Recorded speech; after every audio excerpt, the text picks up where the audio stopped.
cash us? Yeah.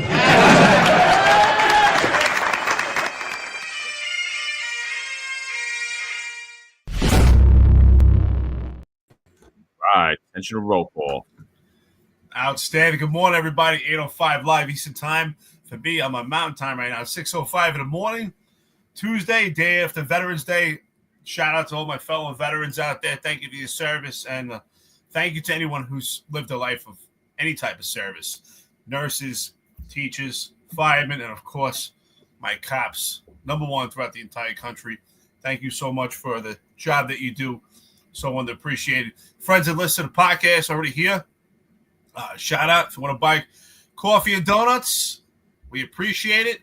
Support this podcast. We're all growing together, building this network. So, John, how's your long extended weekend? Celebrating Veterans Day. How'd it go? It was good, man. It was good. It was busy, running around with the kids. I'm a dance dad now, so it's dance, cheerleading. Good times. But listen, before we get started, I just want to correct a record on one thing. On the episode we did about the state trooper who's being accused of faking his own shooting, there was an officer, Brian O'Byrne, who we brought up. I believe it was out of the 8-1 precinct. And I stated he was fired for faking his own shooting, which was reported by the Daily News. But that was actually factually incorrect. He was fired for something to do where they decertified him. I'm not going to go into it because it's a long story. But he basically was fired. The news smeared him.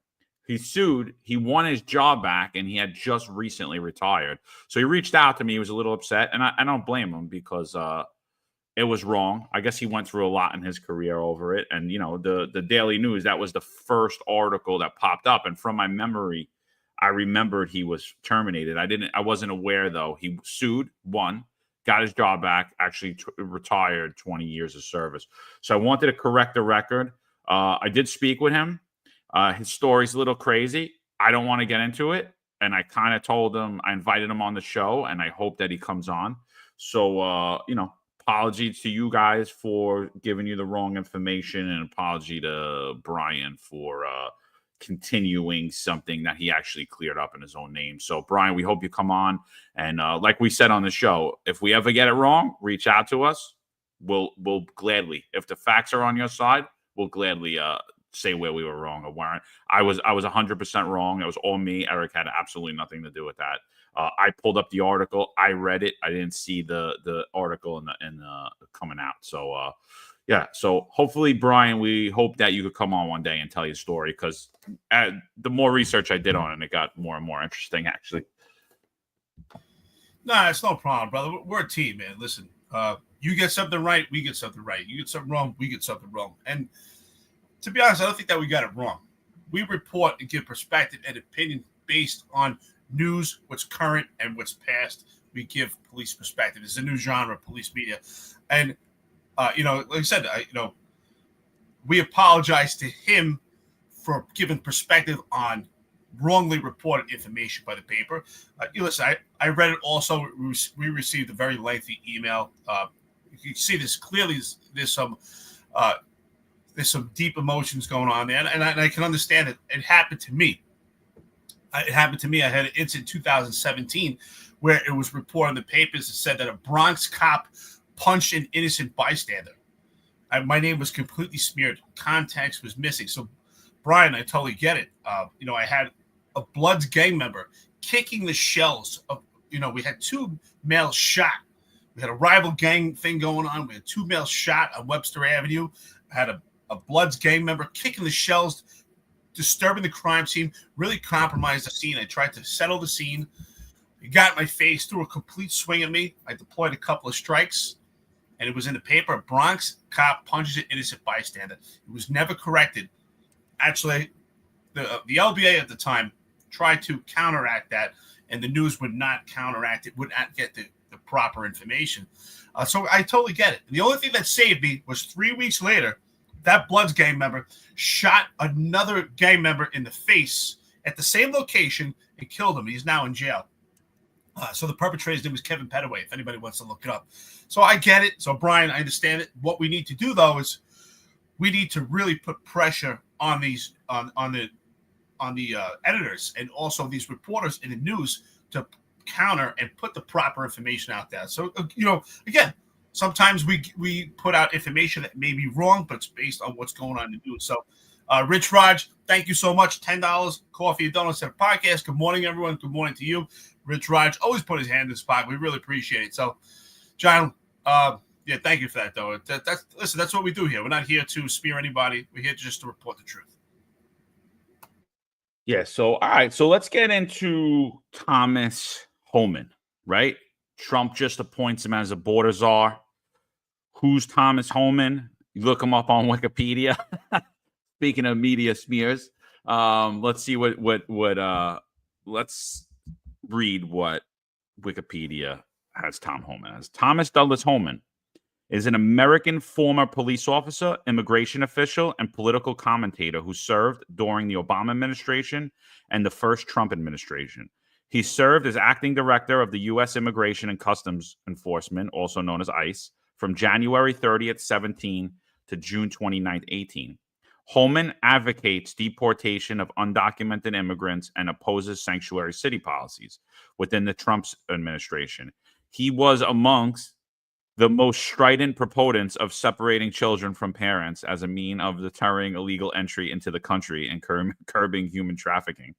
After 2018, he began contributing to Fox News as a commentator.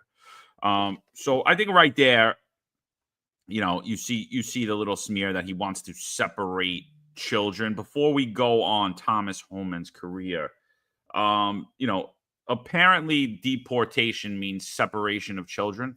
Do you agree with that statement? Well, absolutely not. So I remember when he had that confrontation with AOC during his hearings when he was testifying about ICE, and all AOC did was harp on deportation and separation of families, and not talk about the actual facts, what's going on with the legal military age male seeping into this country. So, and I thought he did a great job of holding his ground, standing his ground, and holding his position. And he said he was a police officer. When someone's arrested, that person is also separated from their family when they're put under arrest. And what he did was he put the emphasis on the actual perpetrator and the actual crime. And where AOC tried to make the perpetrator the actual victim. But when he said it's an actual crime. And he gave the crime statutes, which I thought was impressive.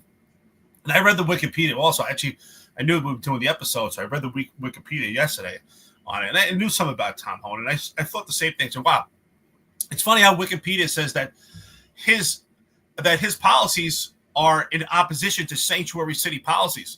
As far as I'm concerned, sanctuary city policies really don't exist because it's a violation of the law. So the sanctuary city policies actually oppose his policies, not the other way around. Yeah, so Homan, born in West Carthage, New York. He holds an associate's degree in criminal justice from Jefferson Community College and a bachelor's degree from SUNY Polytechnic. He was a police officer in West Carthage. Homan joined what was then called the Immigration and Naturalization Service in 1984, serving as a border agent, an investigator, and a supervisor. He was appointed by President Barack Obama as Immigration and Customs Enforcement Executive Associate Director of Enforcement and Removal Operations in 2013. By 2014, Homan had begun to argue that separating children from parents would be an effective means of discouraging illegal border crossing. The journalist Caitlin Dickerson describes him as an intellectual father of the policy, which outlined years before it was adopted by the Trump administration. Most parents don't want to be separated, Homan told Dickerson. He argued that this fact made separation an effective tool for immigration enforcement. I'd be lying to you if I didn't think it would have an effect. In 2015, President Obama gave him a Presidential Rank Award as a distinguished executive, a Washington Post article stated. Thomas Homan deports people, and he's really good at it, said Barack Obama. He then goes on from 17 to 18, and he serves as acting ICE director under Trump. From 2019 to 2024, he's been out basically speaking out about our failed border policy. Do you think that this is a good pick, or would you go elsewhere? I think I think Trump picked the right spot. I mean, I think that he's the man for the job. I was impressed when he did the hearings that he stood his ground and stood his position, and he was very stoic. He didn't get emotionally invested. I think he's the man for the job. He surely showed some leadership qualities. And it's also great. It's even more fitting that he's a former police officer, so he understands how law enforcement involvement in this process with sanctuary cities and illegal military age males is great. He was very stoic during this. He did a great job. He really stood his position. She was trying to rile him up. She couldn't. So, hey, by the way, listen, shout out to all our friends and listeners. Patrick Donahue, always with some great comments and some great sarcasm. He says, present for duty, Red Cross New York State Blood Bank will be at the command today. If you donate blood, you can submit a slip for 4 hours' time. Only a member of the service assigned to the chief of the department's office or Kaz's drone squad can take money.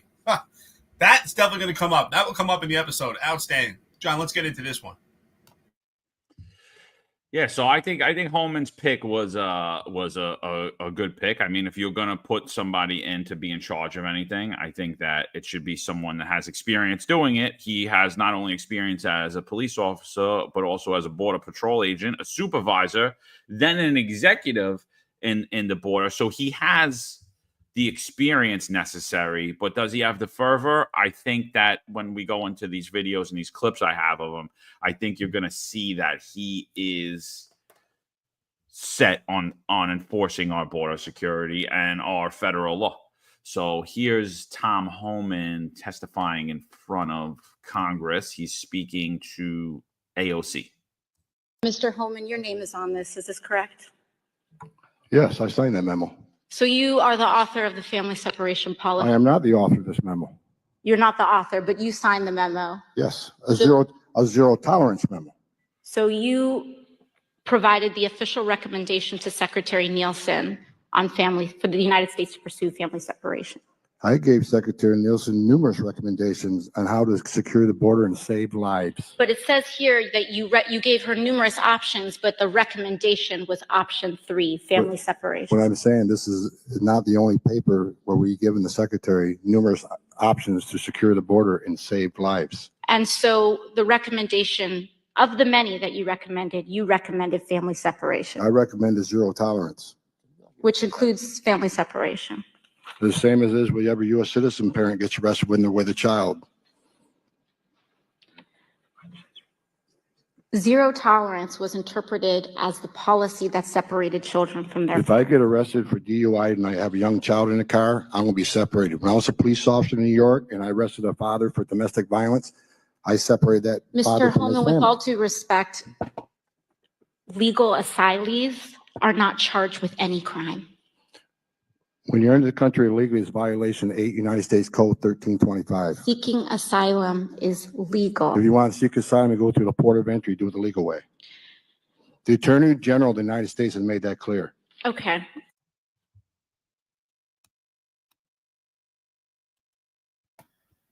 I like him. I thought it was impressive. This is what, I say to John Shell and Kaz Daughtry, take some pointers. He stood his ground. He appeared to be tough and firm, but he was stoic. I wish somebody in Democratic leadership. He didn't get argumentative, but he stood his ground. And that's how you should be when you're in a leadership position. He's definitely the man for the job. Patrick Jordan, good morning to you. Shout out, Los Angeles County. Check out our friend Briefing with the Chief. Says, wake up, blue states and cities. Red states will work with ICE to remove criminal aliens. Hold on, these comments are flying in here. Improving safety. The criminals will migrate to sanctuary states, keeping their crime stubbornly high. Absolutely. I mean, we see it, especially with the Adams administration in New York City. We see what happens to a sanctuary city. And that's why I think it's interesting what it says in Wikipedia, that his policies are in opposition to sanctuary city policy. Sanctuary city policy shouldn't even exist because it's a violation of the law. John. I think that's what we need. I think we need people that are willing to stand up to the narrative, and clearly Tom Homan's willing to stand up to the narrative that I want to separate kids. It's like, no, it's the harsh reality of a lot of things in life.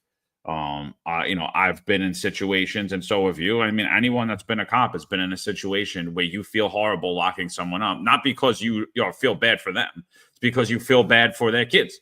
right? I mean, we've all been in that situation, but things need to happen. The only way I explain it, the border to my children, the same way I explain it to everybody in the street constantly. And because, kids, they have big hearts, and I got a big heart too. I wish I could help everybody. I wish I could help everyone in the world, but it's just not the fact. I just can't. And I tell my kids the same thing. I'm like, we only have so many bathrooms in this house. We only have so much money. We only have so much food. We only have so much space. I'm like, we can't just open our front door and say, yeah, everybody just come in and come live with us. And that's basically what the country's facing.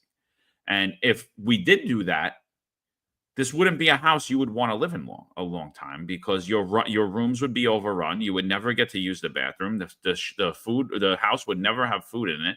If you were sick, you would never be able to get health care. If you wanted to do things after, your quality of life, your safety, all of these things would diminish almost immediately if I just opened my door and said, oh yeah, whoever wants to come live in my house, come live in my house. And that's the same that this country's facing.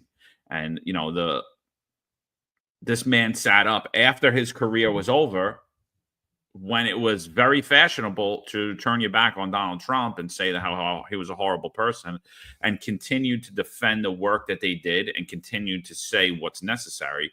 And, it reminds me of what we're still doing when it relates to broken windows theory, right? Like, we're still sitting here, even though it hasn't been popular for the last 10 years. And we're telling everyone, well, present us with an idea, because it's the only idea that we know that works, and it's effective, and it's constitutional, and it's humane, and it actually helps communities, and it saves lives. Present us with a different idea. And here we are 10 years later, and we have not had a different idea.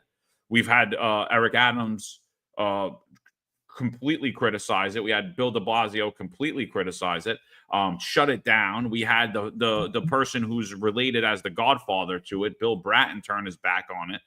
We had all these people come out and say how horrible it is, but no one has presented a counteroffer. Was it misused at times? Absolutely it was. But does that mean that the theory and the practical application of it doesn't work or is wrong? No, not at all. So I think I like this pick a lot. I think this shows we need unapologetic people. We need people that are going to stand up and hold their ground and hold on to what they believe to be true, and do it for the right reasons. Not do it because they're looking for the next step in their career, or they're not going to say something because they're worried about how that might affect the next step in their career. Well, let's listen to this video. There's another testimony of Tom Homan. You were saying that. I wish somebody in Democratic leadership would say that out loud. Look, you want to know why there's 50,000 people in detention? You want to know why we have 1 million illegal entries in the United States? You want to know why we have these issues? Because you have failed to secure the border. You have failed to work with this president to close the 3 loopholes we've asked for 2 years to close. So if you want to know why this issue exists, you need to look in the mirror. You have failed American people for not securing the border and closing loopholes. Mr. Homan, Look, please respect the chair and the authority of the chair. The time of the gentleman has expired. I've asked you politely to let me go beyond my time, and you let other people go beyond their time, but not to Tom Homan. He don't get to go beyond his time. Mr. Homan, we have approved an agreement between the Republicans and the Democrats with the ranking member. We increased the time of one member of Congress who was interrupted by a protest. That is done with the approval of the ranking member. Please respect the chair's authority. I respect the chair's authority, but the chair, Mr. Homan, you work for me. I'm a taxpayer. I'm a taxpayer. You work for me. The witness will suspend. You were saying. I would like John Shell, again, Kaz Daughtry, Tariq Shepard, and that old male, pale, stale white guy that I've been asking for to stand up for the New York City Police Department and actually talk about the atrocities going on in the police department, to stand up and actually talk about the appearance of impropriety, talk about the representation of the department, talk about the nepotism that equates to corruption.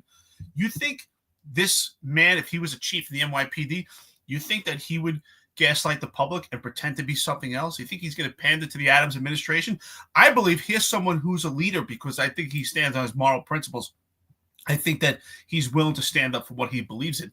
I don't think he would pander because it's self-serving. I don't see that. I don't see those traits in Tom Homan. That's what I want from the NYPD. That's what I want. He's being professional. He's standing up for what he believes in at the same time. That's what I want. I want a chief of the NYPD to have these type of traits. That's what I expect. That's what I expect for leadership. Listen, I want to say, by the way, shout out to Hassan, by the way. This is a great comment. If I could find it again.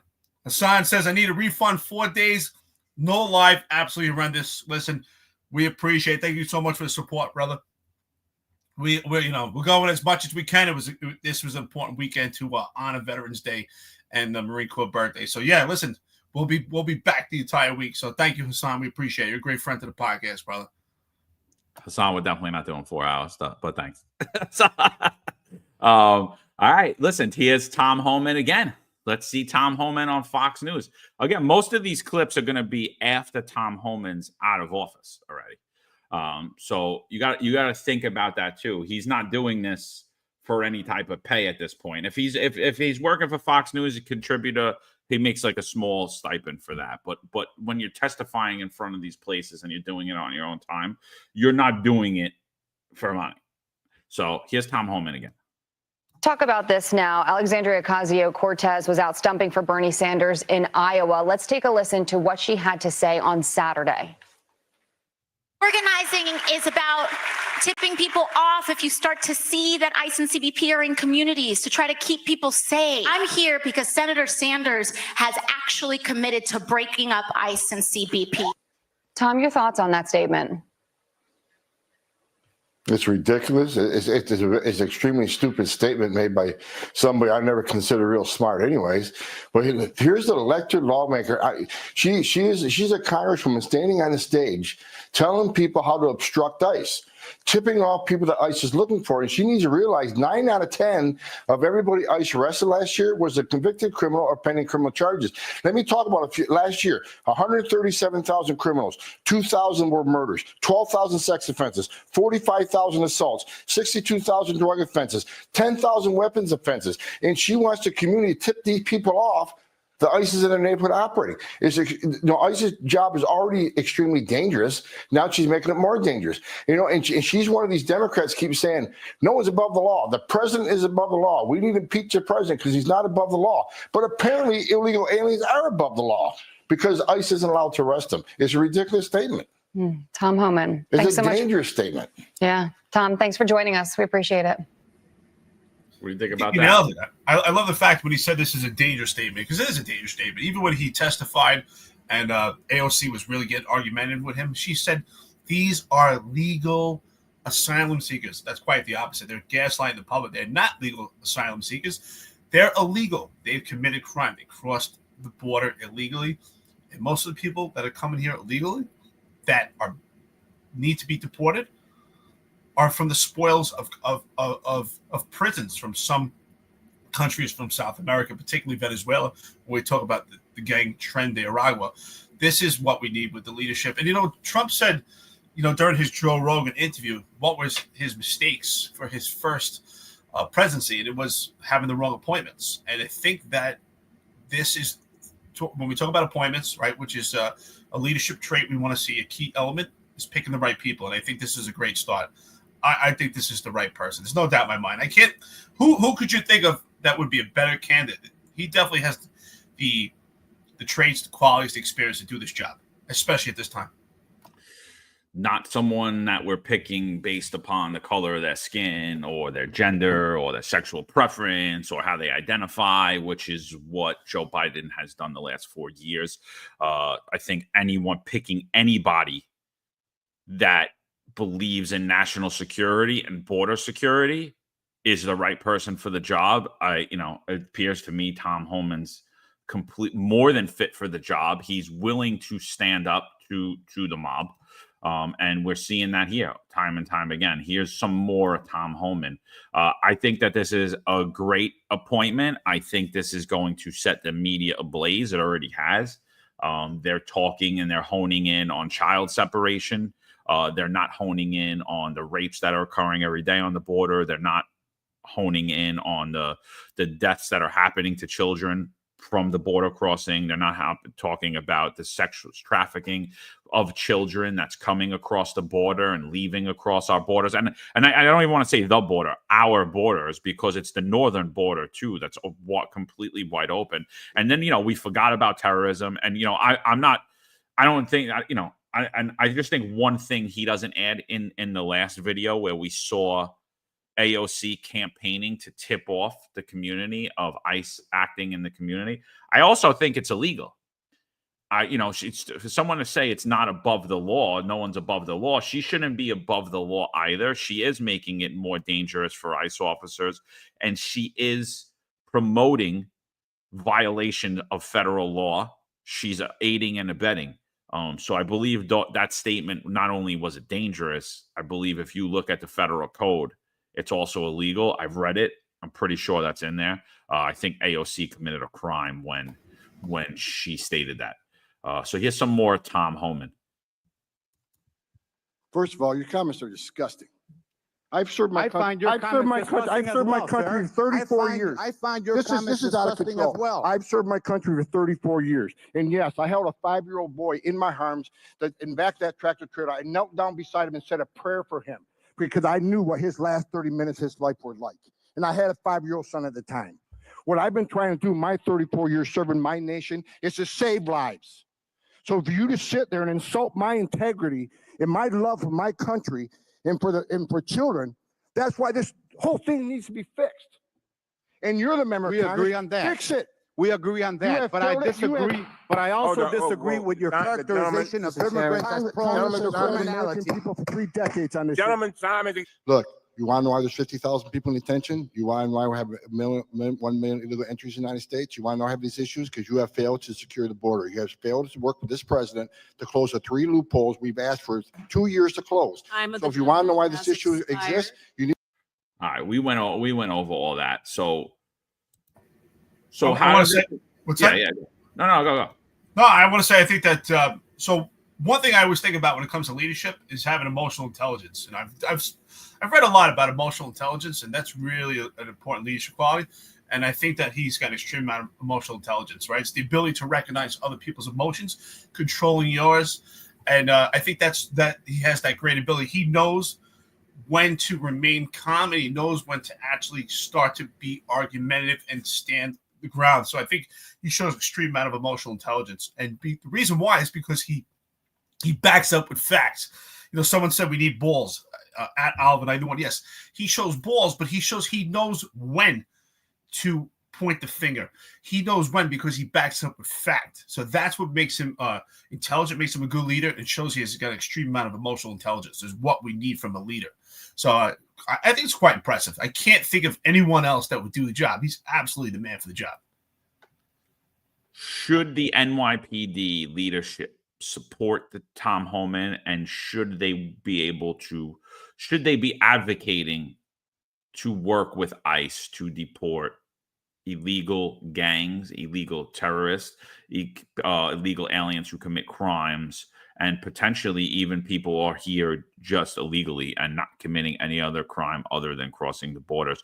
Should the NYPD be advocating to work with Tom Homan at this point?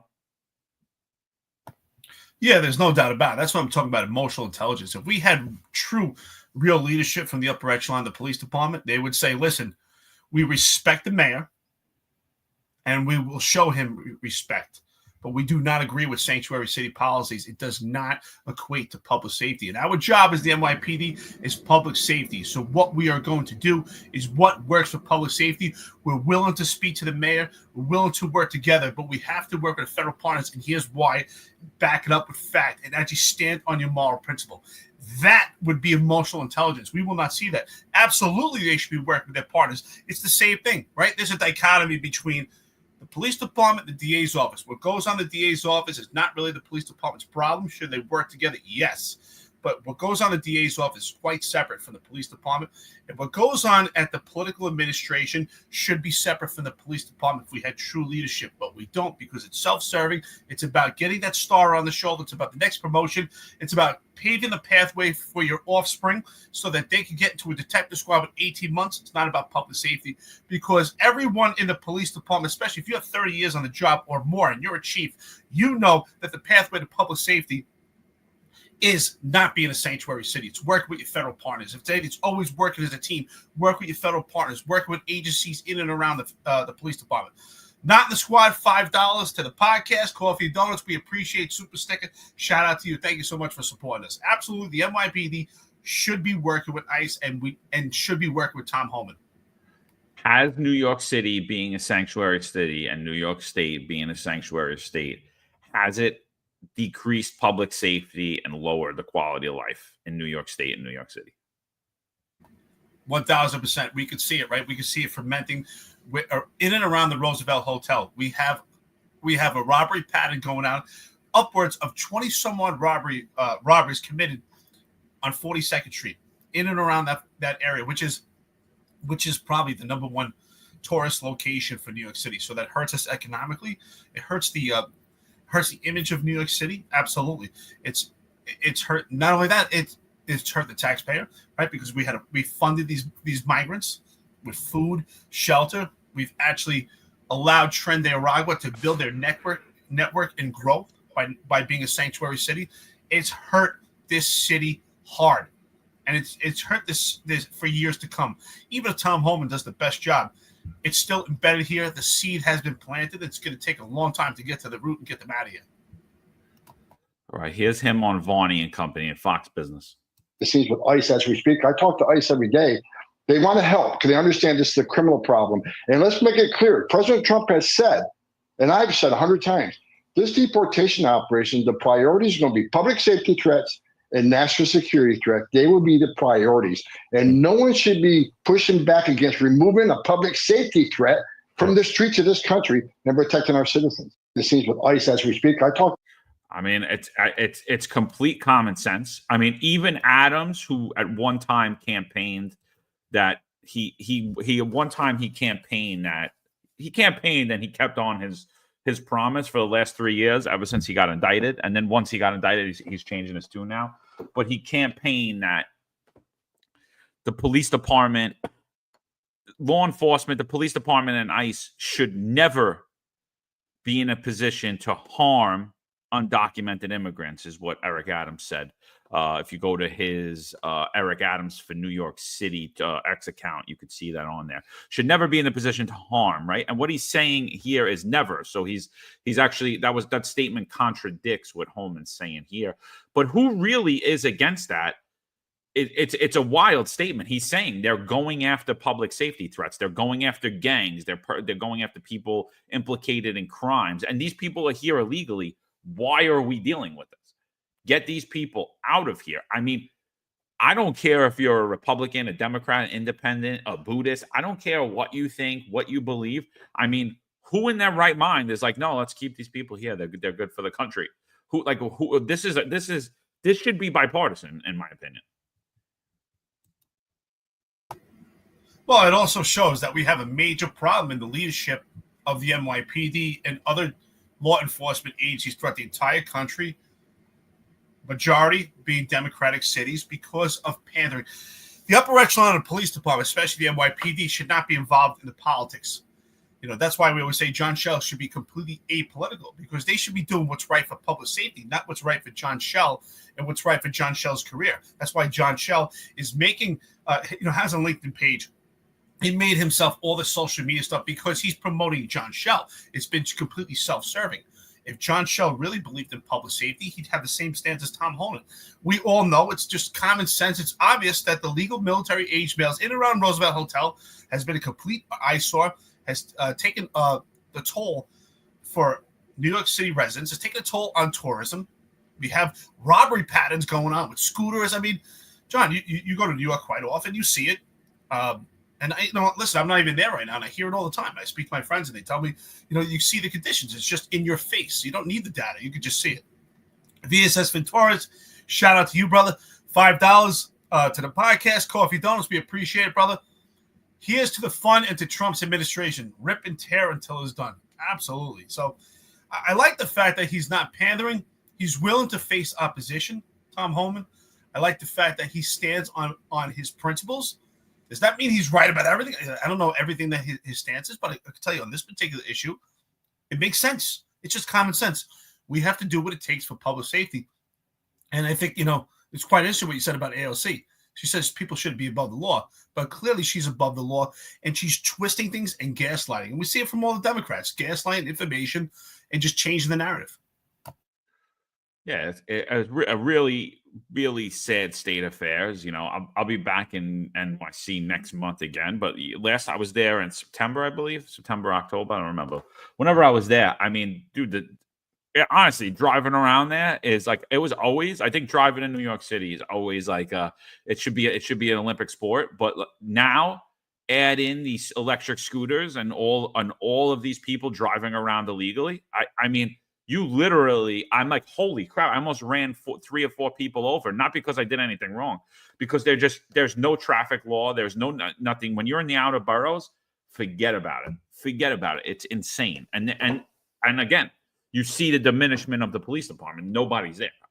You don't see the same cadence and flow of patrol cars that you normally seen for the last 30 years in New York City. It's just not there. The numbers are down. You could just visualize it. Go stand in New York City streets and look. You'll see. Unless there's a deployment or unless they're doing some fancy detail where they're going to send 100 kids in khaki pants, and Kaz is going to show up with his cameras and his Twitter cops and all of his social media team. You're not going to see it. You're not going to see a presence. Unless you're at a parade, you're not going to see a presence. And even at those parades and even at those details, you see less of a presence. And that was something that Adams bragged about doing. And it was actually ridiculous. It's actually ridiculous. So, so now let's get into New York City, because I think I get on New York City and these other work departments. See, I'm going to say right now, I think that most of the NYPD, including John Schell, in my opinion, sound like Tom Homan when they're home. They sound like Tom Homan when they're at their dinner table. And that's been my problem since the mandate happened, since the kneeling, actually, even before the mandate, since the kneeling started. My problem has been this. We don't have people in leadership who say the things that they really believe. Whether you agree with Tom Homan or not, Tom Homan's telling you what he believes. I believe that the majority of the upper echelon of the NYPD believes exactly what Tom Homan says. I believe the majority of anybody who's been in law enforcement, particularly in law enforcement, agrees with what Tom Homan says, and says it not only to their coworkers, not only to their family, but to their friends at home. But when they get to work, they change their tune. And that's my problem with these people. That's always been my problem with them, where you see, and you're going to start to see the pushback, and you're going to see people go against what they honestly believe. So this comes up in Fox, and listen to what he's got to say now. Listen to what he got to say. This is after Tom's been now named being Trump's border czar. So we actually have one, because Kamala was the border czar for the last 4 years, and we've had nothing but open borders. And Eric Adams has done nothing but support that. Even in October of 23, I just posted it yesterday on my X again. The official position of the city is that the border should remain open. And that remains the official position in the city today, right? It's still Eric Adams believes in open borders. And I think if you're in law enforcement and you agree with that statement, you're either lying, you're either completely lying, or you're insane. You don't have the ability to discern information properly. You shouldn't be in law enforcement. So it's either you're a liar or your ability to reason and understand threats isn't there, and you should be removed. So here's what Tom Homan has to say, right? Because they got a large lift ahead of them, not just with New York City. I think New York City is actually going to be a little easier for them with an indicted Eric Adams facing 4 other possible indictments, 4 other federal corruption probes into his failed, incompetent, potentially corrupt administration. So I think New York City will be the easier of the cities to work with going forward. But I think they got a problem with all of these sanctuary cities. And then even if Eric Adams doesn't give them a problem, they have to deal with Kathy Hochul because New York State is still a sanctuary state. So I think when we talk about Chicago, when we talk about LA, when we talk about Minneapolis, when we talk about all of these places that consider themselves sanctuary states and sanctuary cities, this is what's going to be encountered. Listen to what Tom has to say here. Some of these Democratic governors say they're going to stand in the way. They're going to make it hard for us. Well, a suggestion. If you're not going to help us, get the hell out of the way, but we're going to do it. So if we can't get assistance from New York City, and we may have to double the number of agents we send in New York City because we're going to do the job. We're going to do the job without you or with you. Some of these Democratic governors say they're going to stand in the way. They're going to make it hard for us. Well, a suggestion. So what do you think about that? Well, to be honest, I couldn't hear it, but I just say, him being the name the Trump border czar, I think is outstanding. Again, there's no one better right now, and this is why. Wait, but he said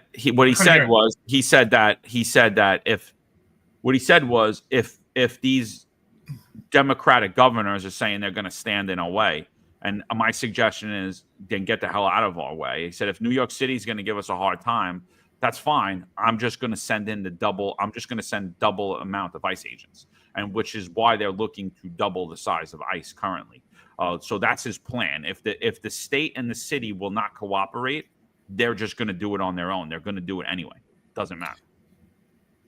Yeah, I think I didn't hear that because of the audio, but I think that's great. I actually think that's a smart tactic, right? So if you're not going to comply with us, we'll just make it happen.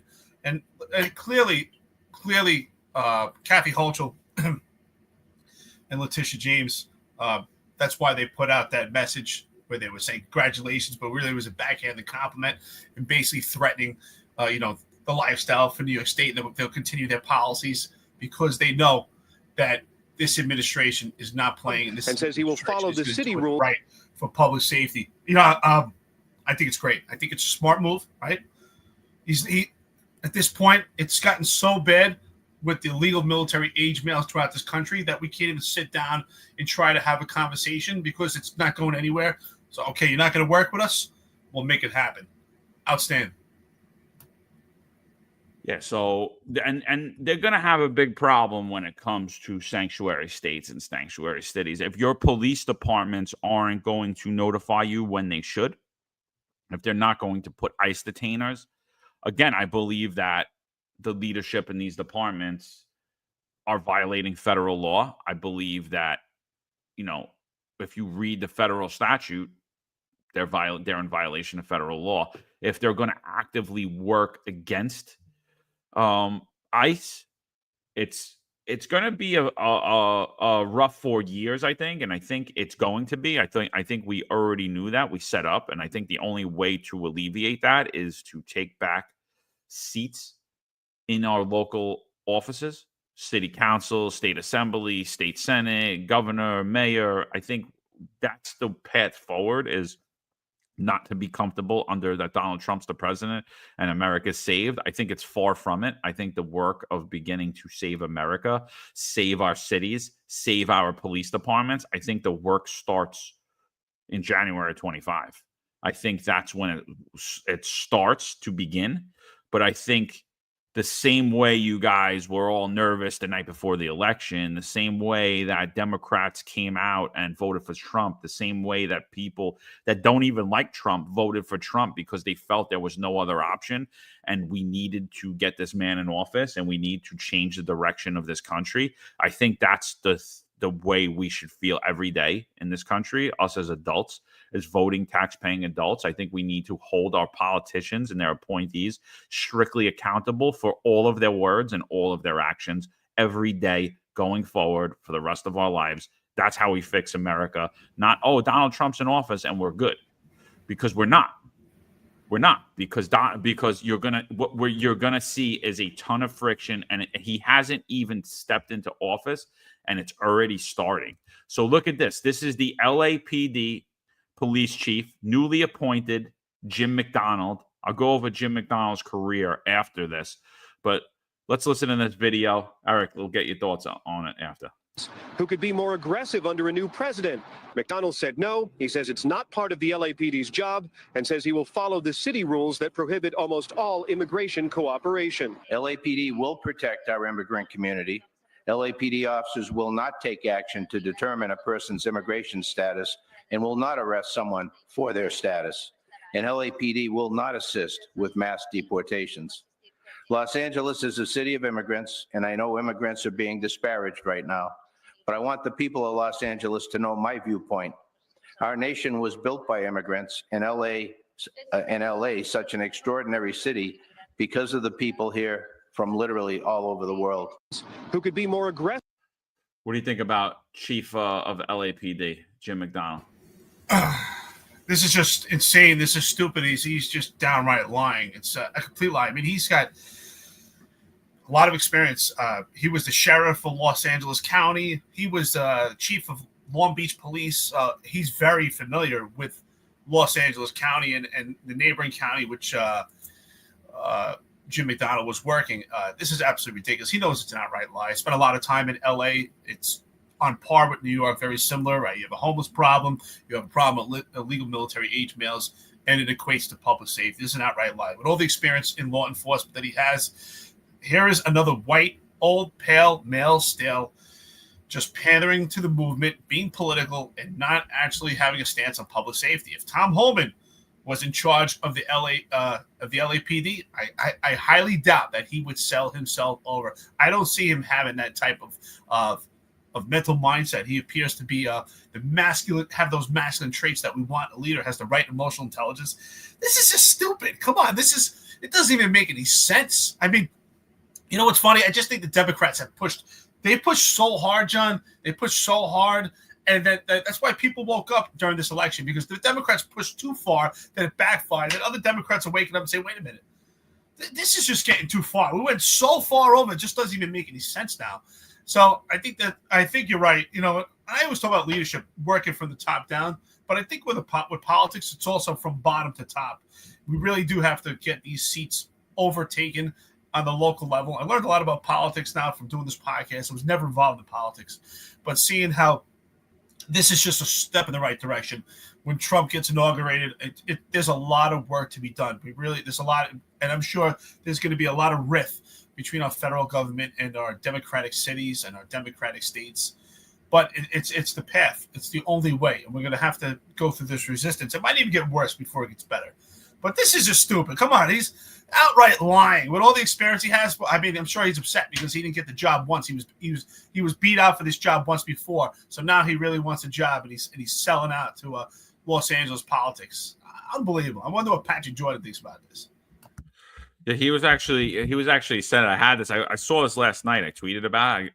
I can't believe that someone's actually in leadership in law enforcement and believes that if you deport terrorists or criminal gangs or people that you suspect of partaking in criminal activity that came here for nefarious reason, that somehow isn't public safety. That's not directly in line with your mission. I think this Jim McDonald's statement directly affects not only the safety of the members of his department, but it also affects the safety of the citizens that he's sworn to protect. I think this is a violation of his oath.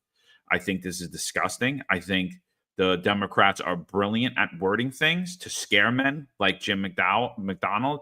I don't care what his career was before. I don't care if he was super cop and he was whoever the guy on Die Hard, whatever his name was, re-envisioned his entire career. Doesn't matter to me. He flushed it down the toilet in the statement to me. I don't care who he was. I'm looking at who he is. He sold out to become a politician. This isn't not leadership, in my opinion. Jim McDonald, he assumed office on November 8th, 2024.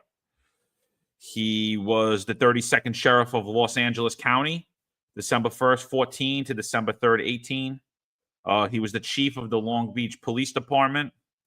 He is believed to be 64 or 65. He was born in 1959.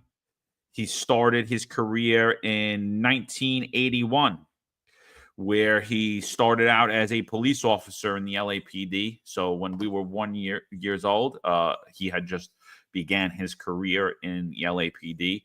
And again, it looks like, he moved up the rank: police officer, detective, lieutenant, captain, commander, first chief, deputy chief, chief of department, and then he goes to the Long Beach Police Department. So he worked all the way up to LAPD, and then he comes back as the chief of LAPD after serving in Long Beach. I think this is, again, another individual that goes home and he has different conversations with his family. He has different conversations with his neighbors. He has different conversations with his friends. He has different conversations with conservative media. He has completely different conversations behind the scene than when he's in the public eye. And this is, again, why the logo is a chief by themselves, because it's a slap in the face to Native Americans that these people call themselves chiefs, because they're the furthest thing from it. These are not. If we were in a true, if police leadership was in a true representation of the rank and file, none of these people in our major cities would be in leadership. None of them. Not one of them. None of them would ever even attain half of the rank that they attained. They might not even make it to the patrol car, to be honest with you. Yeah, that's why I always say these chiefs, NYPD, LAPD, doesn't matter. It's the same thing. It's a same horse, just a different color. It's about being self-serving. It's about their own careers, about a pathway for their offspring. It's not about public safety. It's not about being a leader standing on moral principle. And Patrick Jordan says it right here. When McDonald was the sheriff, he resisted sanctuary city policies. No shocker right there, right? But LAPD chief is his dream job. That's it. Patrick Jordan is the comment of the day. That's exactly what it is. It's about him. Look, he's 65 years old? He's born in what? What did you say? He's born in 61? 59. I'm sorry, 59? Yeah. Does he really need this job? No. But it's his dream job. It's about him. It's not about public safety. All those years in law enforcement, I'm sorry. I drove around all of LA.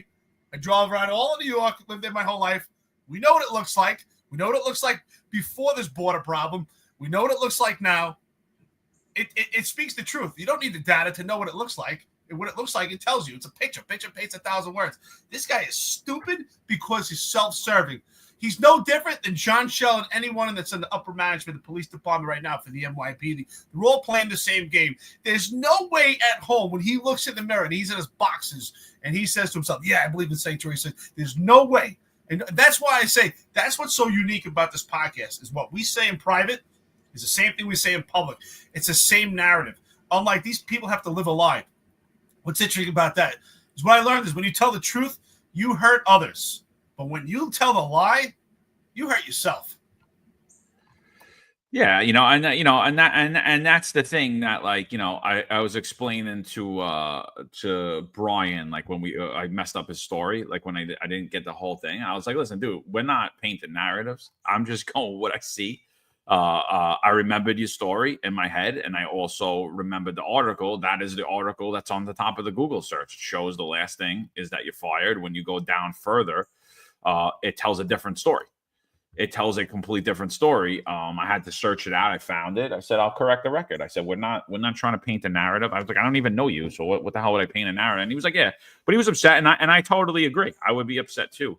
But that's what's different, I think, about independent media versus corporate media is there's a narrative to be painted. And I don't care what side of the aisle you're on, you're painting that narrative. That narrative is here's the narrative. You have to stay in this painting. Here it is. I don't care. You cannot bring any ideas out. You're staying, and basically keeps the American public in the Overton window. And we can never think outside of the painting. If you watch this station on the right, you're going to think this. If you watch this station on the left, you're going to think this. If you think anything out there, you're a conspiracy theorist, you're a wacko. We need to shut you down. And, we need to shut your voice out. And that's basically what's happening in the media. There is a shift happening in the media currently, and that's why these podcasts are becoming more popular. Independent journalism, X is more of the mainstream, and there's a corporate media they're called corporate media now for a reason. I think that people are going away from the official narratives that are being painted. You see Jim painting that official narrative for you. He won't get off of it, even though we all know, everyone in LA knows, like the chief just said, like Chief Jordan just told you, he didn't support sanctuary city policy, and now he's claiming to support it.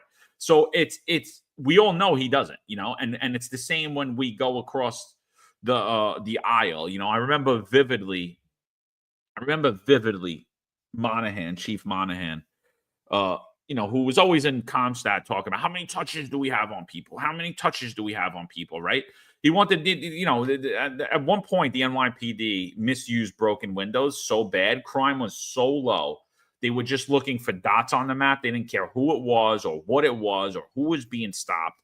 And that's why you got so much pushback against broken window now, is because it was misused by spineless leaders who need to fulfill a narrative. But then when Bill de Blasio comes into office, he starts, I think it was like a training video, and he was on the training video and he was saying, or he might have been even given a speech and they put it out as a training video. And he's like, we know that enforcing marijuana doesn't keep people safe.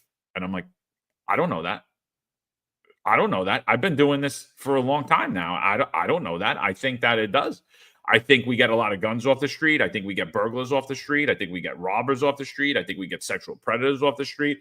I think that it's a great tool. Now, if we're locking up a couple college kids that are smoking a joint, does that relate to public safety? No. If we're bothering a couple of young kids in the park smoking a joint, they're not bothering, they're not doing anything else other than that, is that public safety? No. I agree with it then. And they basically just overnight, I watched, when Bill de Blasio came in, I watched hardcore broken windows. Bill de Blasio comes in, totally switched their stance overnight. They woke up the next morning, broken windows was evil, and they don't believe in any of it. And we did everything wrong, and everything you guys did were wrong, and anti-crime was wrong, and everything was wrong. And I'm like, I don't know that. I watched crime completely go to the floor. I watched New York City become a flourishing city where everybody lives. When people are literally walking around, I would literally meet transplants that say, we don't even need the police. What do we need the police for? And I was like, yeah, nah, you don't need them. I was like, well, they should just get rid of those guys. And like just overnight, they switched overnight. Well, I'm so glad you mentioned that. Here's another bum. He's a bum, Monahan, total bum. What did Monahan do? Same thing. I went to all the Comstats. How many touches? How many touches are we getting? Right? That's what he always wanted to talk about. He wanted intrusive police work. But as soon as de Blasio was in office, what did Monahan do? Monahan put out a video to the police department that your bosses will not force you to make arrest, that they cannot do that. You should notify internal affairs. And he created a breed of lazy and rebellious cops that didn't want to do intrusive police work because at the hands of Monahan, under former Mayor Bill de Blasio. Another white, male, pale, stale that doesn't stand on moral principle. Weak. He bended a knee is symbolic for the entire police department. And the police department is in its position right now because of people like him. Monahan is one of the people that contributed to the downfall of the police department that was once the GOAT of policing in the entire world because of people like Monahan. He took a knee. He took a knee that we're feeling it for years right now. He's a bum. I don't want to ever hear from Monahan. What a loser. Yeah, Joseph Bonner says there's so many police executives in this country that will bend with the wind just to get the next job. It's so true. I was reading the first 50 years of policing in the NYPD. Great book. Highly recommend you guys read it. This is Theodore A. Bingham, NYPD police commissioner. I think something stood out to me. He was a brigadier general. He retires from the United States Army in 1904, missing a leg after his service. Although he was involved in conflicts, he lost his leg in a freak accident while he was stationed somewhere. It wasn't related to combat, but he lost his leg, so he only had one leg. He walked with a prosthetic and a cane. He was appointed in 1906 by Mayor George B. McClellan. In 1907, he submitted changes to the mayor he thought were necessary to grant more power to the office of the police commissioner. One of the change he asked for was for the PC to have sole control over promotions or demotions of inspectors. That was like the first appointed position after like captain. He also changed the entire rank structure in the NYPD, which we still use today, by the way, created the rank of lieutenant. Bingham stated that basically about his guys, they should fear the head of the department instead of doing the bidding of politicians, because before that, you could be appointed by politicians. So he submitted this to the mayor. The mayor submitted these changes that Bingham requested to, I believe it was called the Chamber of Commerce at the time, or something around that, to that effect. But it was basically to the legislature, to the city council, right? So Police Commissioner Bingham gets granted that authority to the legislature. And then the first thing he does is he tries to demote 8 inspectors, right? And one of those inspectors, George McCluskey, was good friends with the mayor. So the mayor tries to intercede, and Bingham says to the mayor, he says to him, if I can't run the department like I want to, somebody else has to come and do it. And Inspector McCluskey and the 8 others were all demoted and lost their command. I mean, that is leadership. That stuck out to me like a sore thumb, because, I mean, when we look at Tom Donlin now, who hasn't demoted one person, who hasn't made one move in his cabinet, every move that's been made has came by the hand of Eric Adams, or appears to be that way. I don't see, I mean, I'm again, people are going to quote what I said and take and say, oh, no, that's not right. He signed off on all of them. Yeah, no, I get it. He signed off on all of them. He, in my opinion, Eric Adams told him to do it, and he just did it. Same way we just saw that LA chief say, I believe in sanctuary cities, and I won't cooperate with ICE, even though we know, in our opinion, everybody's opinion, anyone that knows anything is going to say, I don't think that he really believes that, right? And it's the same thing, it's the same thing. So this was stuck out to me like a sore thumb, because I'm like, this guy was a leader, and he eventually does wind up getting removed by the mayor. Actually, at some point, the mayor does remove this police commissioner, but this is leadership. I think it's interesting, right? It's funny how things come full circle, right? So it's interesting, his career also, Theodore Bingham, when he first got into as police commissioner in 1907 as police commissioner, he was known as someone that was trying to deport people also at the time. So which is quite interesting. If you ever have an opportunity to look at Wikipedia, it says in 1907, while serving as police commissioner of New York City, he arranged with Immigration Commissioner Robert Watchorn to allow local New York detectives to search newly arriving immigrants who he publicly blamed for a crime wave. So it's quite interesting. So it's amazing how history is so important.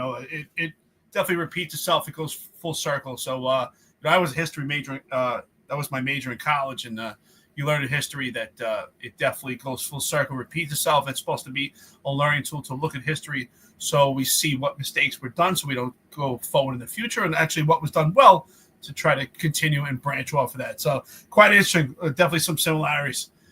Let's keep going from here. So here is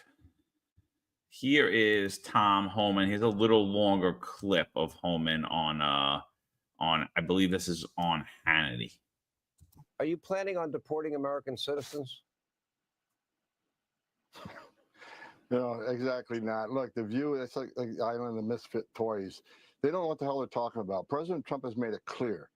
We will prioritize public safety threats and national security threats first. And that's what the focus will be. And there's over 1.5 convicted criminal aliens in this country with final orders removal that we're going to be looking for. There's thousands of gang members, illegal alien gang members we're going to be looking for. Now, I'm going to say, if you're in the country illegally, you shouldn't feel comfortable. Absolutely not. I won't feel comfortable if I'm in the country illegally. If I'm in some other country illegally, I'm not going to be comfortable. You shouldn't be comfortable either, because when you enter this country illegally, you have committed a crime. You are a criminal, and you're not off the table. I think what's great though, what's important to note about Tom Homan is that when he puts out information, that's why I say he has an extreme amount of emotional intelligence, is that he backs up with facts. So he gives you numbers, and he's giving you data, true data, to actually show the significance of his position. So, and again, I love the fact that he says when you cross this border illegally, you've committed crime.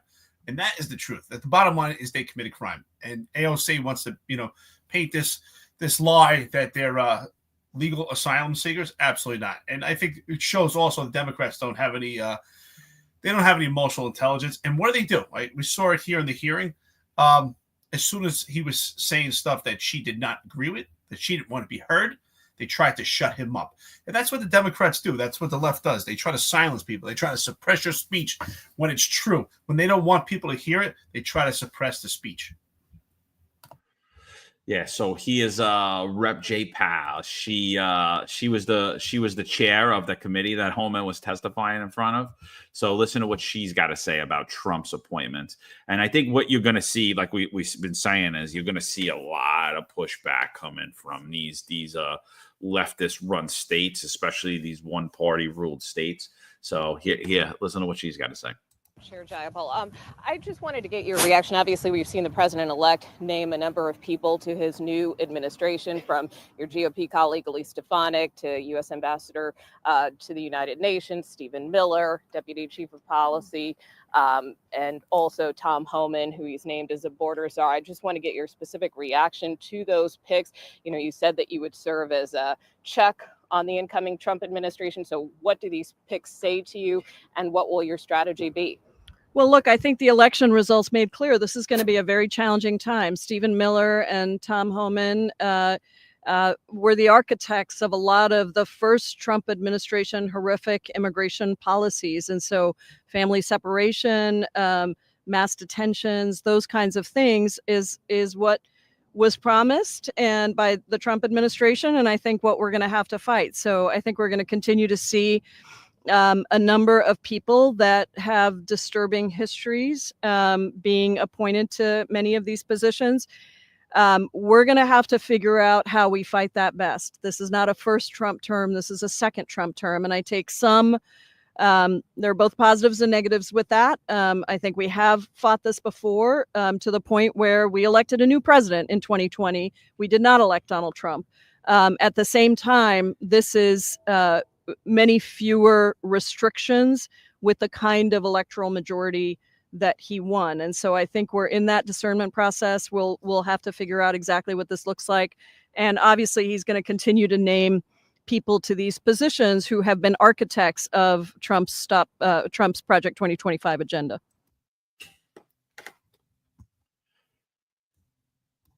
These people are scary. They are just scary. She didn't really answer the question, though, because they asked, so what is your, how are you going to counteract this? How are you going to combat this? She didn't answer the question. They just said they're going to fight. But what they did say is they left a little innuendo that basically what they're going to do is what the Democrats do when they don't have an answer, is they're just going to smear and slander, right? They said that they have some disturbing history. So they're going to go after their character and go after them personally. That's the message I got from that speech, because they have nothing to go after. The subject is right. It's the right position for public safety. So they're going to smear them and go after their history. They said they have disturbing history. So that, to me, was the innuendo. They'll go after them personally. Yeah, I mean, I think that what they're saying is they're going to fight every single thing, and they're going to come up with a strategy, an effective strategy to block all of these things from happening. I think that's what she was saying. It's going to be a challenging time.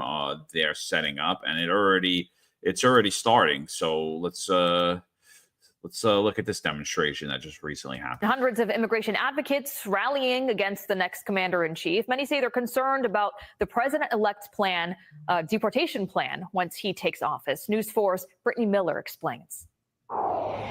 Trump, escucha, estamos en la lucha. Steps away from the Trump International Hotel, you could hear the cries of New York immigrants and allies. We know that our immigrant communities in particular are going to be under attack, and we want just a message loud and clear that immigrants will be protected. Protected from President-elect Donald Trump's promise of mass deportation. A lot of immigrant New Yorkers are afraid of the threat of mass deportations, and it's not just undocumented people families have mixed status. Trump, hear us.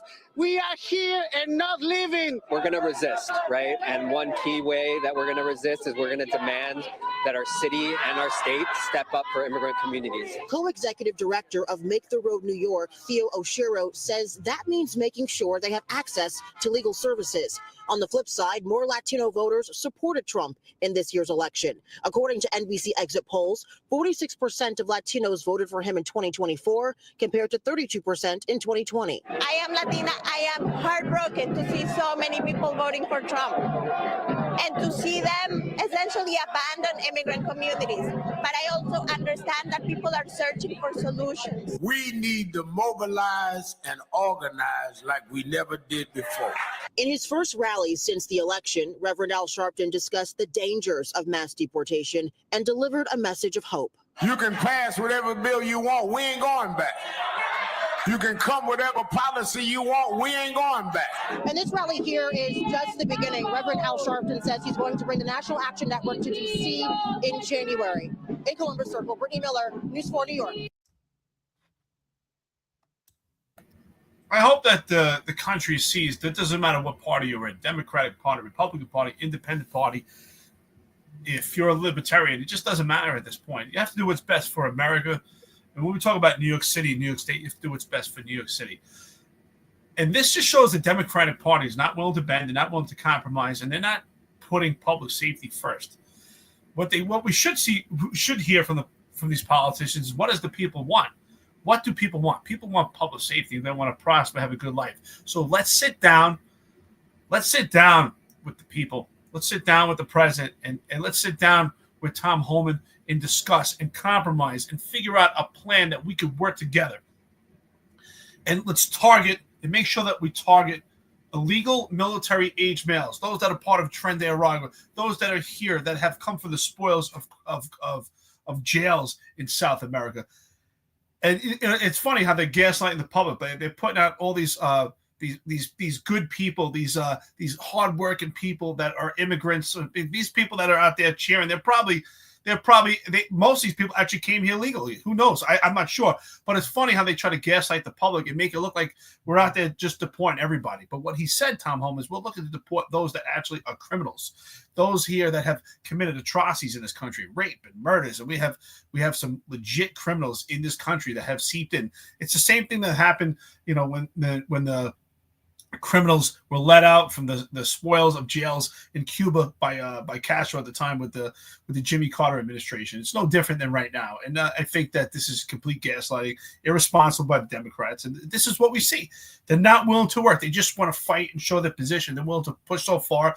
And I think if they keep pushing like this, they're going to lose a lot of their Democratic Party. At some point, people are going to wake up and say, wait a minute, how far are you going to push this thing? What about public safety? We're all feeling it. Tom Joyce says, when you attend a major city's chief conference, agency members and vendor sponsors, you will hear these policies repeated 75 times the number of participating agencies. So I think that's the problem in policing, that it's the money is with the Democrats. The money is with the left-leaning. The money in the media is with the Democrats. The money with these high jobs is with the Democrats, high-paying corporate jobs with the Democrats. So I think that's where you're seeing the people really bend the knee. You're seeing lifelong people in law enforcement. And Ron Layson points out that the dots on the maps started way before Monahan. 100% it did. I'm not blaming Monahan for the way we utilize broken windows. I'm just saying how he went from being a huge proponent of it to waking up the next day when Bill de Blasio and being a complete advocate against it and shifting the whole way, basically changed his whole ideology on policing overnight with the election of a mayor. And I think we see that time and time again in law enforcement, where people completely change their whole ideology. And I personally, I don't believe that they changed. I believe that if I sat down, if you'll listen to this, Terry, you're welcome to come on here, because I believe that. And I think I've actually played some videos of him after he was out, where he talks about the failures of not performing broken windows theory. So, and I believe that if even at that time, he could have never had the conversation on that, he actually believed it, because I believe that he actually believes in the work that he did the majority of his career. I believe that he believes that broken windows is the only form of policing currently that provides public safety, and the work that we did was effective and constitutional and proper for every community. So that's the thing that we consistently see over and over and over again is, oh, but he's not going to get promoted. Oh, but he's not going to get that big job. Oh, and it's like, I'm like, I don't care. I don't care. Make men men again. I don't care. Like, Donald Trump's in office. I hope he's not going to appoint people that are just going along to get along. I hope not. I'm sure, listen, he's got a lot of appointments to make. I'm sure some of them are going to go along to get along. But the common theme among law enforcement leaders is go along to get along across the board. Progressives are in charge, Marxists are in charge, socialists are in charge. I'm just going to play nice with them. I'm just not going to say this. I'm going to go along with this policy. Just because, you know what? I could become the next police commissioner, or I could get a bump up to 3-star chief. It's wrong. It's why this country is headed in the wrong direction. It's why people across the board, they might not understand what's going on, but they're all shifting towards the MAGA line. And again, I'm going to say it again. Americans didn't vote for the Republican Party. They voted for Donald Trump. They did not vote for the Republican Party. They're rejecting the way things have been going in this country.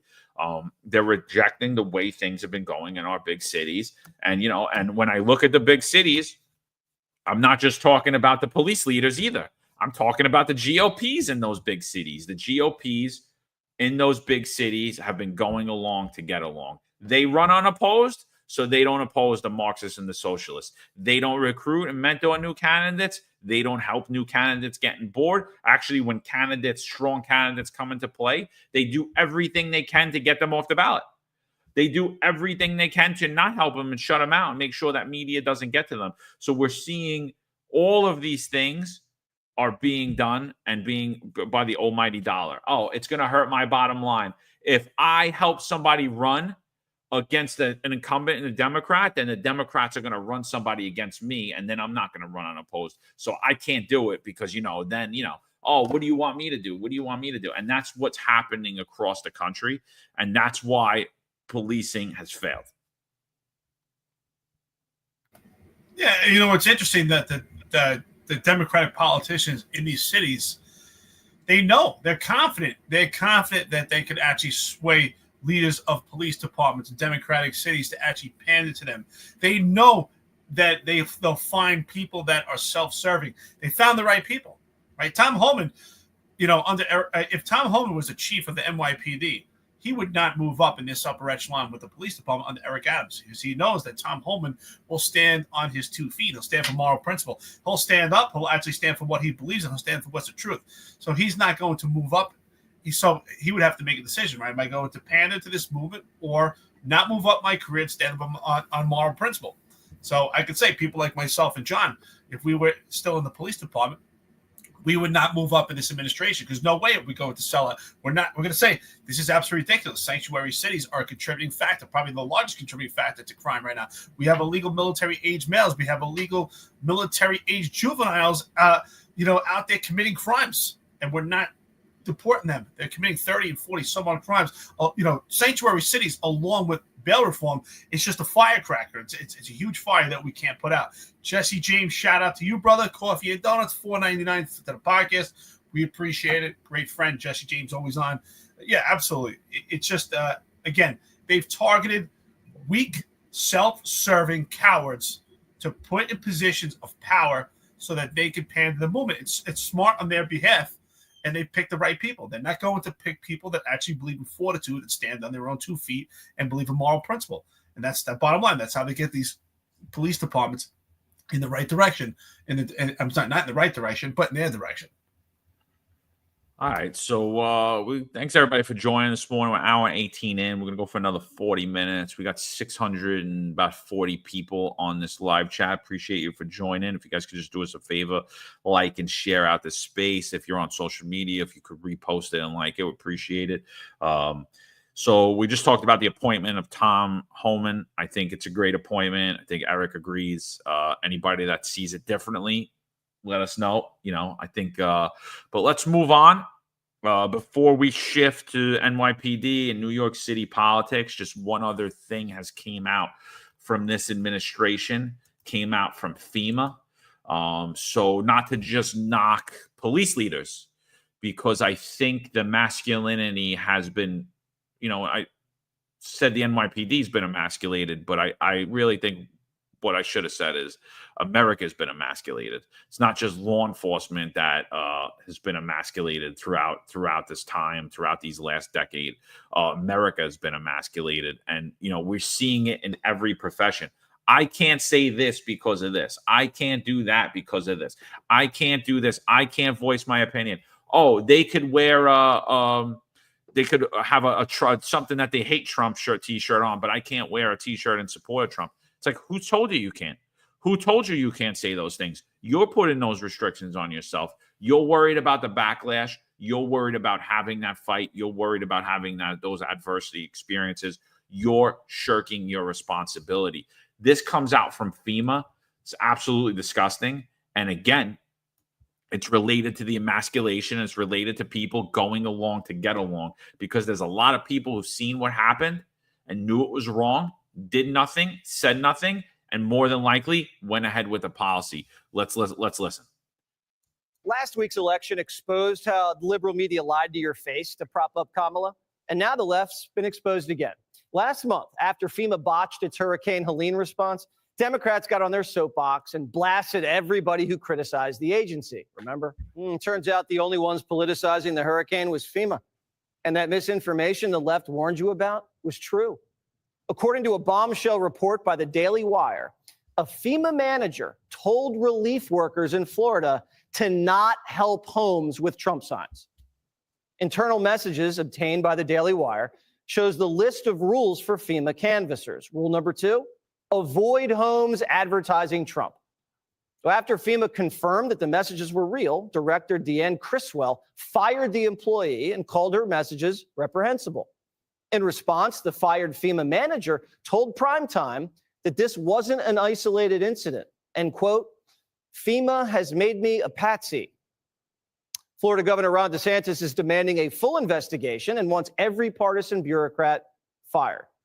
But it looks like the agency's problems go deeper than just one employee. We also found out that FEMA didn't answer half the calls it received for disaster aid. Half the calls to FEMA after the hurricane went to voicemail. No response. And here's what rescue workers are saying on the ground. Listen. I had an interaction with local FEMA officials as well, and they wanted to help people. And what was the interesting thing is it was stated that, hey, we can't have our fingerprints on this, which I think it leads back to the actual question, which is, what sort of culture and what sort of fear is there in place at some of the lower levels of FEMA personnel where they're afraid they're going to lose their job if they don't speak up against actions that are blatantly not aligned with what the organization is supposed to be doing? The biggest losers in this scandal, aside from FEMA and the people FEMA hasn't helped, the media, who told their viewers that any kind of criticism was disinformation. Now they've been exposed again. This is just disgusting, bro. There's no way to put it. It's disgusting. It's absolutely ridiculous. But again, it goes to the fact, could this happen to the NYPD? Sure. They said it, right? People are afraid to lose their jobs, so they're willing to go with this narrative. Is it possible, John, that people in the NYPD could be forced to put something in their body and everyone go along with it because they're afraid of losing their jobs and no one speak out about it? Is that possible, John? You think that could ever happen? I think that could happen. What do you think? Yeah, I think it's something that can happen. Yeah, absolutely. I mean, people go along to get along. I mean, think about that. You're canvassing for FEMA and they send avoid Trump signs. Like, what? Should have been immediate pushback. Shouldn't even have been a media story, because it should have got squashed right then and there. But what we've all been accustomed to doing in this country for the last 10 years is shirking our responsibility for what? For the almighty dollar, right? That's what we've been doing. We've all been shirking. Oh, what do you want me to do? I'll just put 7 masks on my kids. What do you want? Oh, what can I do? I don't know what to do. I don't want to fight with my boss because then they might transfer me, or they might switch my tour, or I might not be in with the in crowd anymore, and I might not get invited to the retirement ceremony or whatever else. And it's absolutely ridiculous. We've been shirking our responsibility. Should never happen. Should get squashed immediately. Right? Any type of, nobody should feel comfortable in this country pulling partisan nonsense like that. Whether I'm in charge of that FEMA canvas and I'm telling everyone if it has a Harris Walt sign on there, we don't go to those homes, should get squashed immediately. Like, are you kidding me? These are disaster victims. Like, you're there to help people. You're not there to, this isn't politics. This isn't John McCarthy's personal political ideology view. We're there to help people. And so what do we see stemming from that? We see politicized law enforcement. We see politicized agencies. We see all these politicized institutions. And what's happening to all of them? They're all failing because what was the main key there? Not only were they politicized, they're highly incompetent.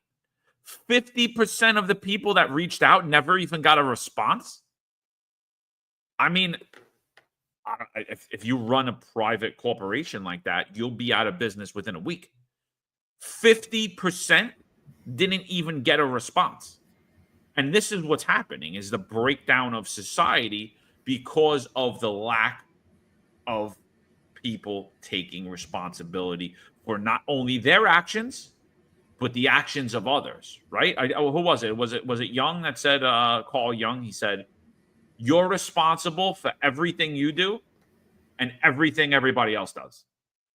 You're responsible for everything you do and everything everybody else does. You're responsible for it all. That's right. Because what he's saying is if you don't stand up against atrocities, you're a coward, right? You have a responsibility to speak up. And what is a partisan party that actually secretly tries to push out another party? I think we know what that's called. It's called the Nazis. We've seen that before. And history does repeat itself. If you're pushing a party line, a partisan party line to secretly oppose another party, you're no different than a Nazi.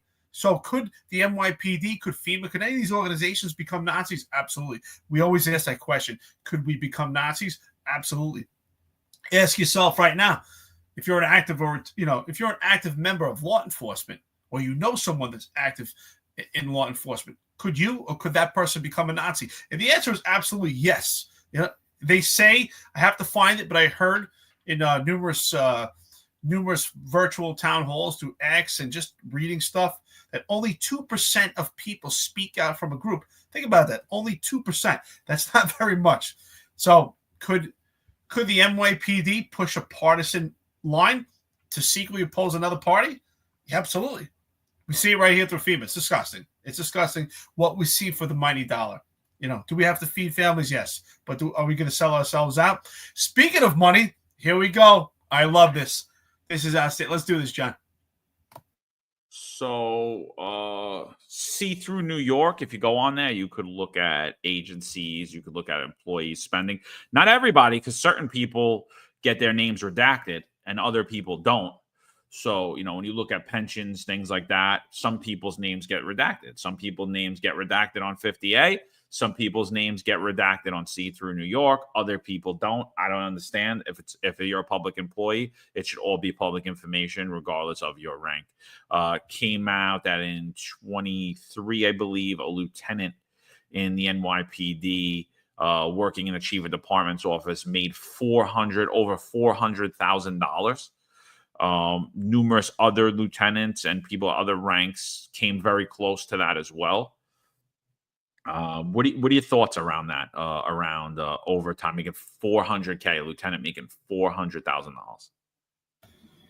I think it's virtually impossible. I don't even think, even if you never went home, I think it's almost virtually impossible because I worked a substantial amount of overtime. I was constantly working. I think I was doing sometimes more than 40, 50 hours a month. Absolutely. Sometimes, especially in the summer. And I never made close to 300,000. So I have to do the numbers, but I think it's virtually pretty much impossible. This this is definitely a huge problem. I think that this has to be looked at. I don't care. People are going to be mad at us for saying that, but this is the reality. I didn't make $400,000. I just think, how is that virtually possible? First of all, you're in the chief of the department's office. How are you making that much money? You're not even out in the field. This is absolutely insane. How vital and important is your job?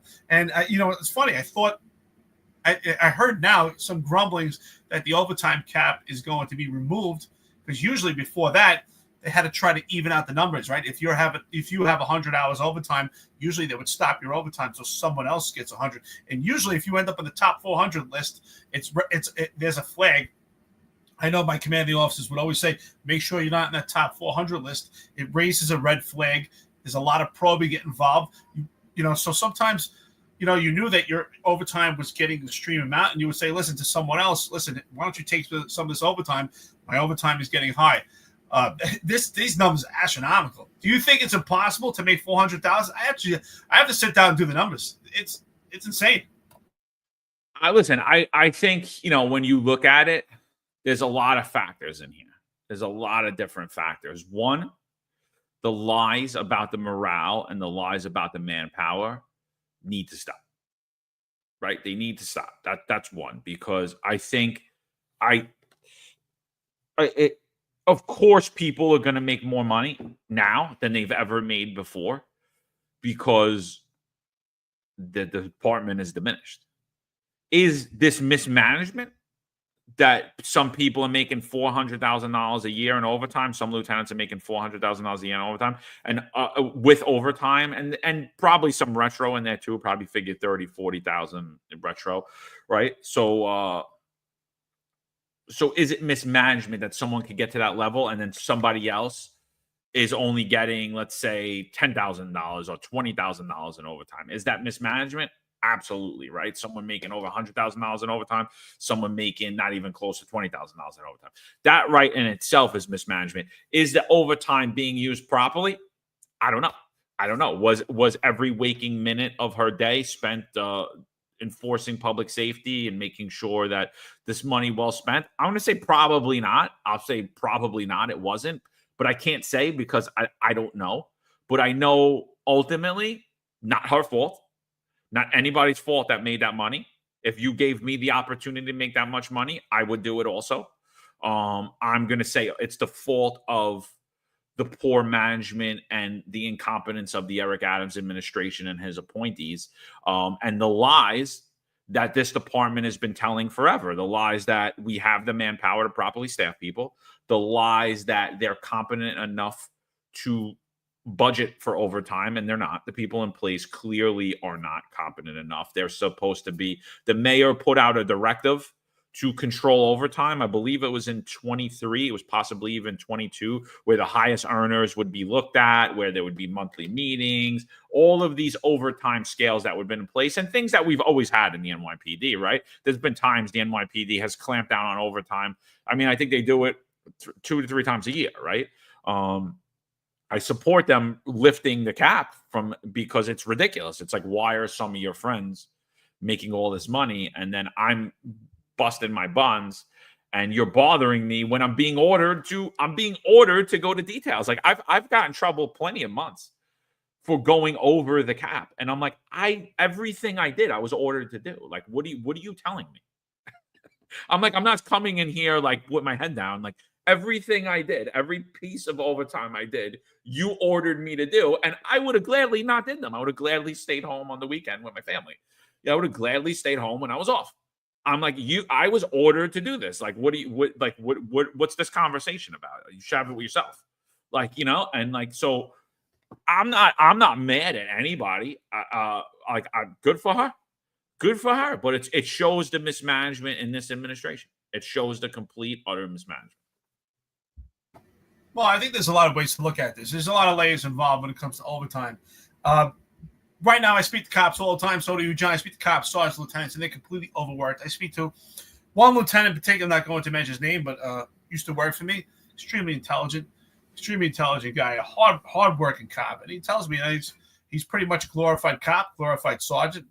Rarely is he working as lieutenant. They're just so overworked right now. The manpower is just so diminished. So there are people who make a stream out of overtime because of that. But there are people on this job, and you know what I'm talking about, that overtime equates to nepotism. You know, I used to see it myself, and it's far worse now, right now. It's far more egregious, but I used to see myself how there were people you would never see that had inside gigs.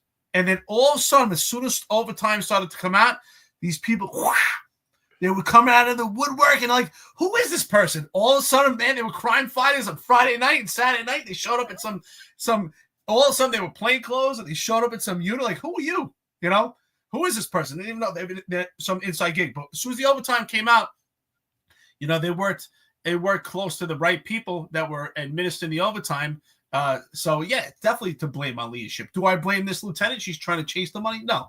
I mean, I think it's even crazy just to make $400,000. She probably paid close to $200,000 in taxes because of the way the tax breakdown works. But either way, she's still going to get a significant pension interest from that. But God bless her. But where's the leadership? How are you in the chief of department's office? I mean, it's funny. I'm sure if you're in the 4-7 precinct or PSA 7, you're not getting all that office overtime, but you're in the chief of department's office. That'd be a huge red flag. $400,000 puts a lot of eyes on you. But there is a lot of overtime that equates to nepotism. John, you know exactly what I'm talking about. I used to see people, I didn't even know, you know, all some too. I would see people on the day tour that never wanted to do any work. And then all of a sudden, overtime would come out and, you know, and like, who is this person? Who they even work here? You know exactly what I'm talking about. All the time, everyone's a crime fighter. No, yeah, I mean, you know, well, I know, I won't even say that because there's some guys that there are guys like that, but there are other guys that like they never want to do any overtime, and it's like, whoa, you know, I think I told the story on here. I had like 8 years on, maybe less than that, I had like 7 years on, and I went to a detail with it. I went to the West Indian Juve with a kid I came out with, and he's like, "Oh, I'm nervous." I'm like, "What are you nervous about?" He's like, "I never did this detail before." I was like, "What?" I lost my mind in the car. I was like, "Wait, I do this because I love Labor Day. Like that's my I love the beach. Like that's the closeout to the summer. I always love being down the Jersey Shore." I lost it. I was like, wait, I go every year. Every year I'm here all weekend for Labor Day. You never been here once? How? And then instantly the tone changes in the car from him being on the defensive, right? Because I'm flipping out. I'm like, but how did you never get this? You know? And it's like, so you get the two ends of the spectrum, right? And then you get the guys that need the money.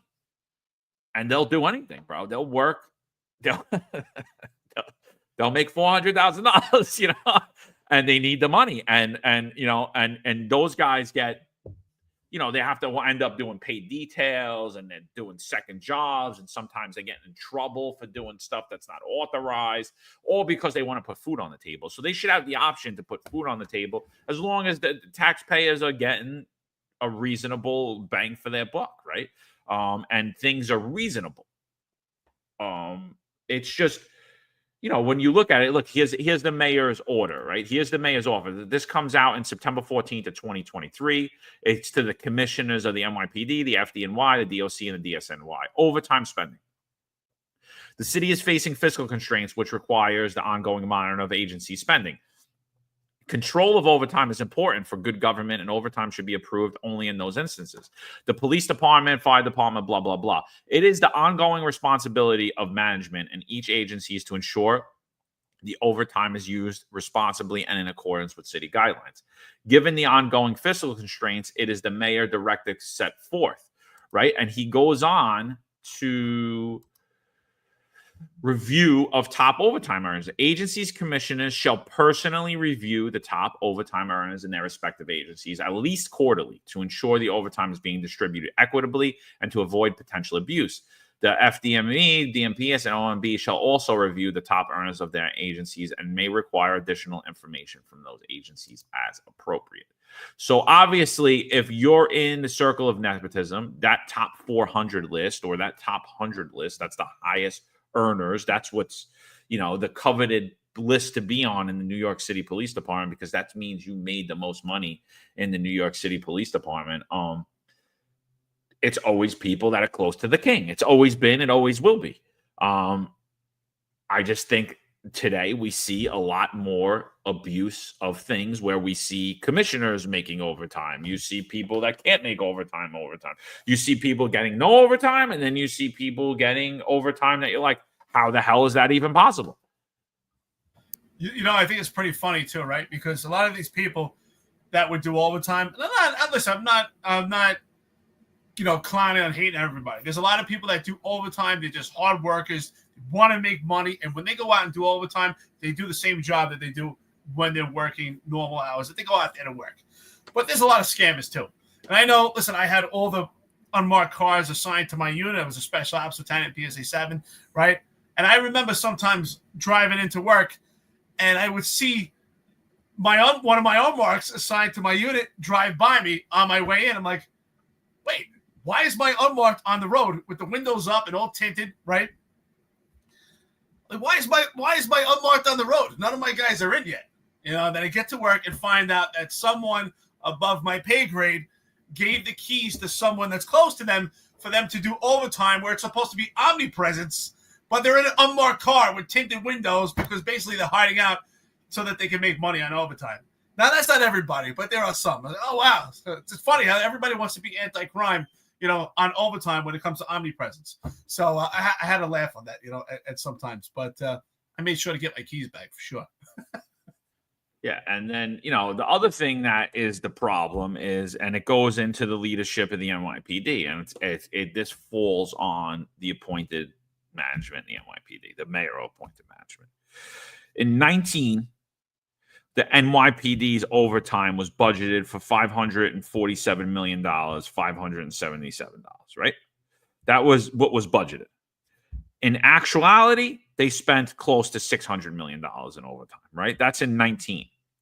In 20, they bring the budget down about $10 million, right? They say, we're going to take $10 million away from the PD.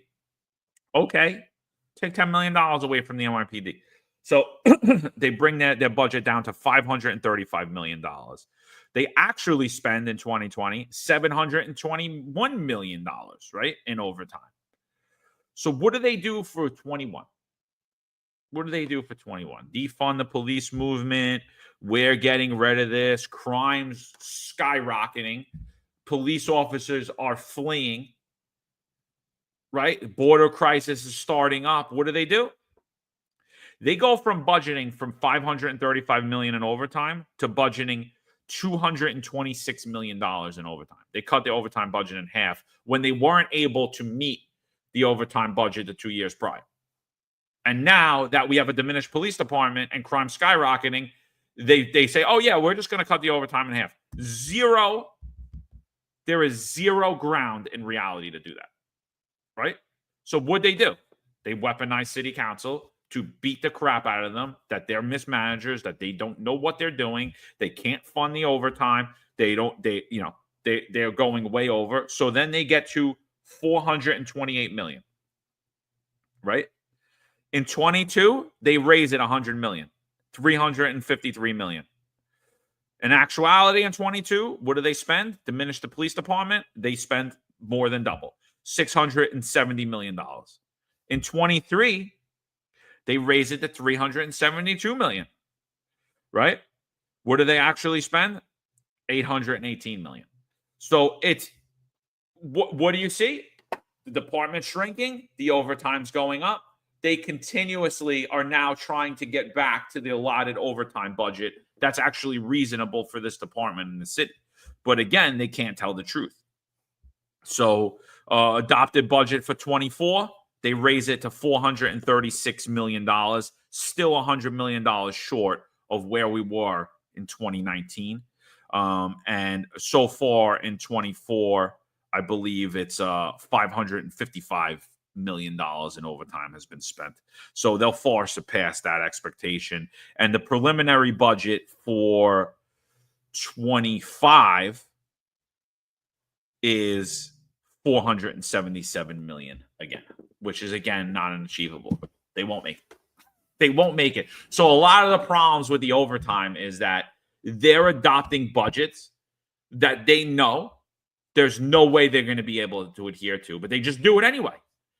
go along to get along. Oh, yeah, no, it's great. Yeah, absolutely. Yeah, we'll be able to do that. No fiscal plan in place. Doesn't matter. And then the mismanagement, you see the egregious abuses of.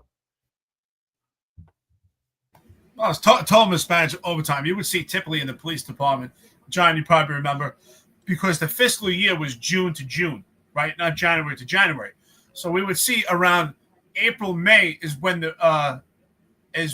April, May, in the beginning of June, they would really start to tail down on overtime and get prepared for the summer because it was completely mismanaged and they were going over their budget. So as we start to get into the warmer months, the overtime would slow down. And then you would see after June, it would start to skyrocket and blow out all the overtime for the summer. Totally mismanaged. Absolutely. But it does show, I think it's a great correlation. It does show since 2020, especially with the mass exodus of those that left because of the shot, those that left because they were targeted for CCRBs or just, or your Sal Greco or your Marlon Bethel, or you no longer could work for this police department because it's just not a viable career. It's a diminished police department. The overtime is going up because that is the answer. They have to try to fill in the seats. No matter how much artificial intelligence they try to put out there, you can't replace the human element. And the NYPD operates on manpower. It's a large city of 8.5 million people, and it requires 35,000. Probably requires more. At some point, I think it was 2001, right after 9/11, it was around 40,000. That's probably where we need to be, especially since we've taken on so much more when it comes to counterterrorism. It comes to so much more. They want the police department doing everything. Now we have a problem with illegal military age males. Absolutely. The budget is going to be blown. You're right. Get along, be along. They have to actually tell the city council, no, we have a huge problem here. This is the manpower that we have. And they're lying about the manpower. The numbers I heard last in that article that the 25% of the department believe, supposedly, according to that article, is about approximately 33,000 that still stay in the police department. I find that hard to believe. When I left, it was around 33, 34. That's pretty much impossible. Those numbers are a complete lie. We've heard some of our friends on this podcast say it's around 25, 26, 28. I would say it's probably around 25, 26. I think 33 is absolutely a complete lie. It's virtually impossible to have those numbers right now. Yeah, absolutely. So listen, we're going about almost close to 2 hours. We got a lot of stuff in New York City that we didn't get to. A lot of crime going on. A lot of horrific things happened over the weekend. I don't think we have time to bring it in. Real quick, Tyson fight's coming up. Tyson Paul fight's coming up. Here's Jake Paul on a podcast. He's with Sugar Shane O'Malley, a UFC fighter. I'm not sure who the guy on the left of the side of the screen is. Here's him talking. Sick, dude. So this goes perfect. You go out there, you knock out Mike Tyson. Do you have a call out in mind, or are you kind of just gonna see where it takes you? You don't have to necessarily say it on here, because I know sometimes that's a special event in itself. Is the winner, who they call out, what's next? Do you have something in mind, or are you kind of just going with the flow? No, I mean, I do. It's Canelo. I mean, this moment will prove that I'm the face of boxing, the largest attraction.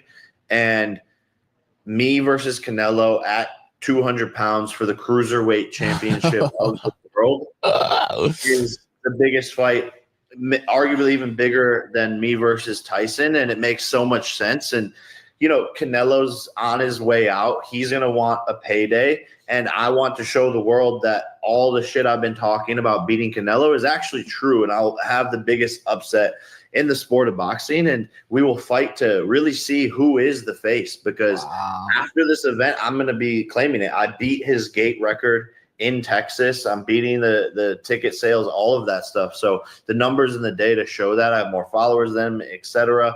And now this is going to be the most watched fight, of this century. So I'm going to be the new money man.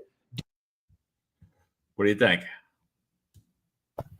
I like this kid. I think but the bottom line is this is not really, all out pro boxing. Do I think he's a legit boxer? Yes. I think he's a legit boxer. I think he has a legit talent. He's been training for 4 years. I think he's a legit professional, but he's not at the level of Mike Tyson, not at the level of Canelo. Absolutely not even in their prime or not in their prime. It's a different class. It's a different level. He didn't start when he was young training. He started training later on. He's been training about 4 years. I think he's legit, but I think, this is its own category. It's not necessarily boxing's Jake Paul entertainment. I think he's brilliant. I think he knows how to make money. He knows how to get everyone else a payday. It's entertainment. If you take it for that, enjoy it. Do I think it matters if he beats Mike Tyson or not? No, Mike Tyson's 58 years old. Mike Tyson in his prime at the age of Jake Paul, not even a chance. Complete difference. I mean, one of the greatest heavyweights. I think when you think of big names, you think of Mike Tyson, you think of Ali. They're in the same category.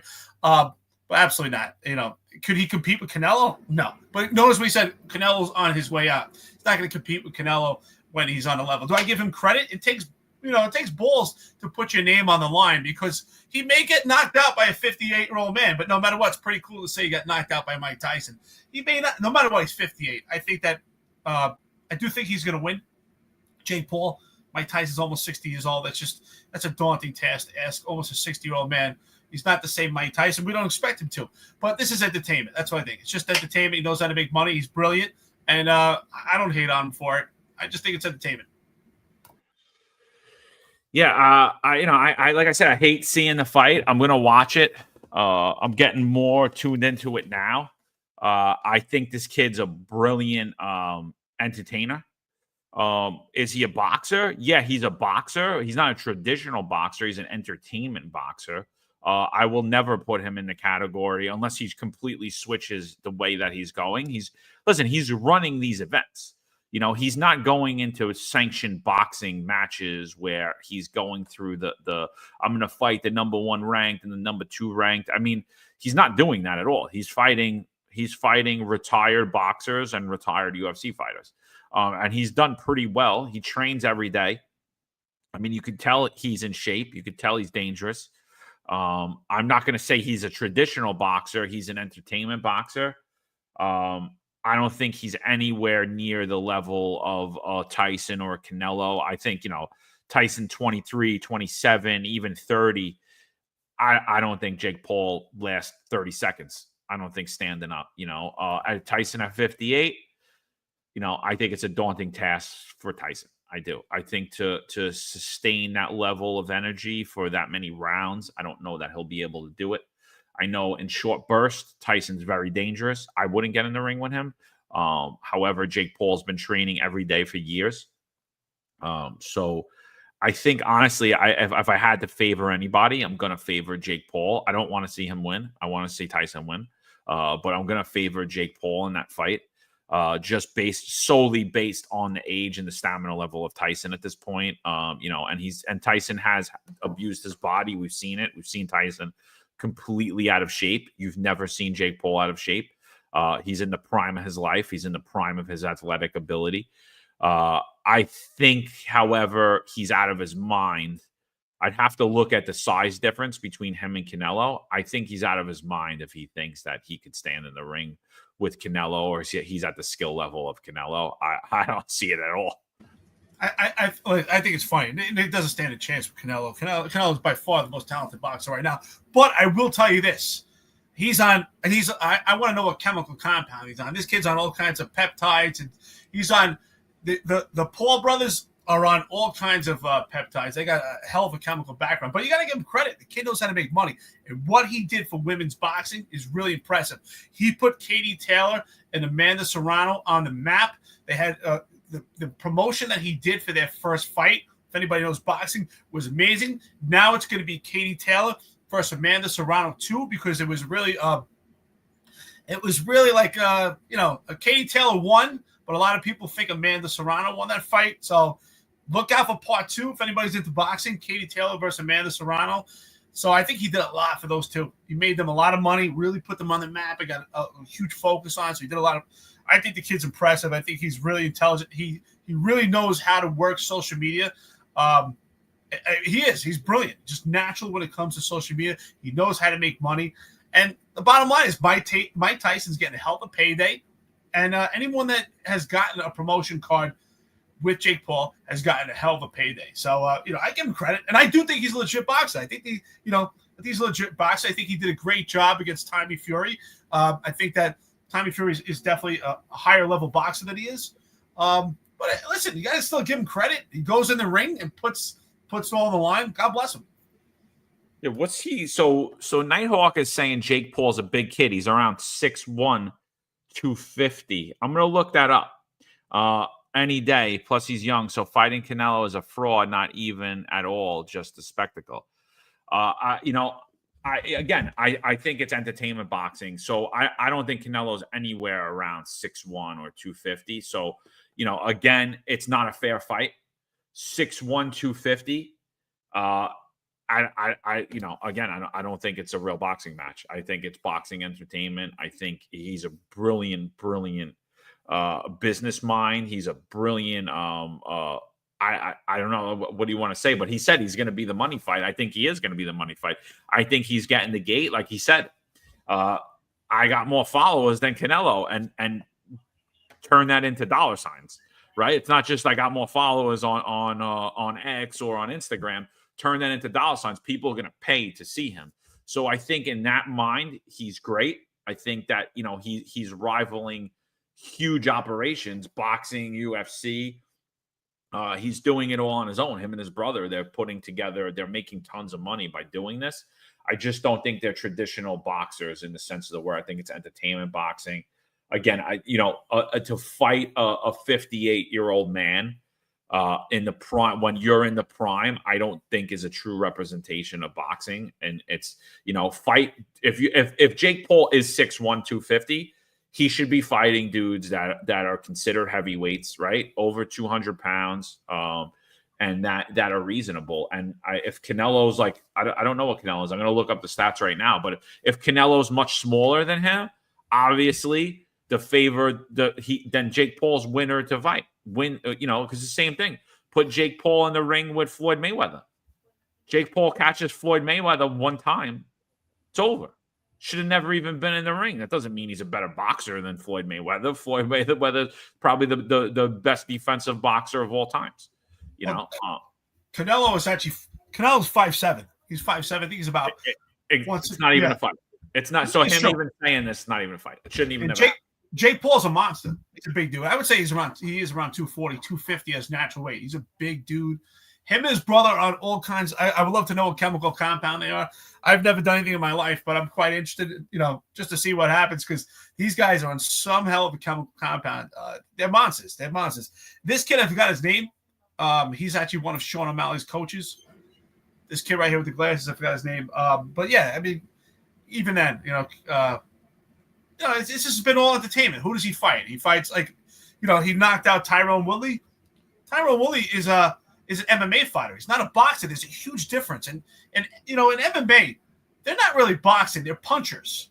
There's a difference between punching and boxing. Boxing is the sweet science. It's totally different, something completely different. So I don't even care that he beat Tyrone Woodley. I mean, the guy's an MMA fighter. He's not a boxer. He beat Ben Askren, who's an amazing wrestler, not a boxer. So he's smart. It's entertainment. I got to give him credit. He knows how to make money. I can't fault him there. I just want to say though, this is pure manipulation though, because so they have Jake 1 listed on Wikipedia at 6'1", and they have him listed as a cruiserweight. Cruiserweight is 200 pounds, and that's what he says he wants to fight Canelo at, 200 pounds. Put this in perspective. I'm 5'9". Right now, I weigh 210, and I'm overweight. I think at this point, I want to lose about 10 pounds. I'm overweight. I'm 5'9". I'm 210. I have some bad weight on me that I'm trying to get off. Right. I'm not even a cruiserweight. I fall into a heavyweight at 5'9". He's 6'1". There's no way he's weighing in at 200 pounds. So he's technically a heavyweight. He's technically a heavyweight, the kid. But even if he loses the weight and cuts, which if these aren't sanctioned fights, I don't even trust those weigh-ins. So he's basically fighting, his weight. He's even not only is he manipulating the age, he's manipulating the weight classes too, and what's a heavyweight and what's not. So again, listen, I'm not going to sit here and lie. I like combat sports. I watch them. I pay for them. I'm going to pay for them. I give him a shout out, but again, I think it's entertainment boxing.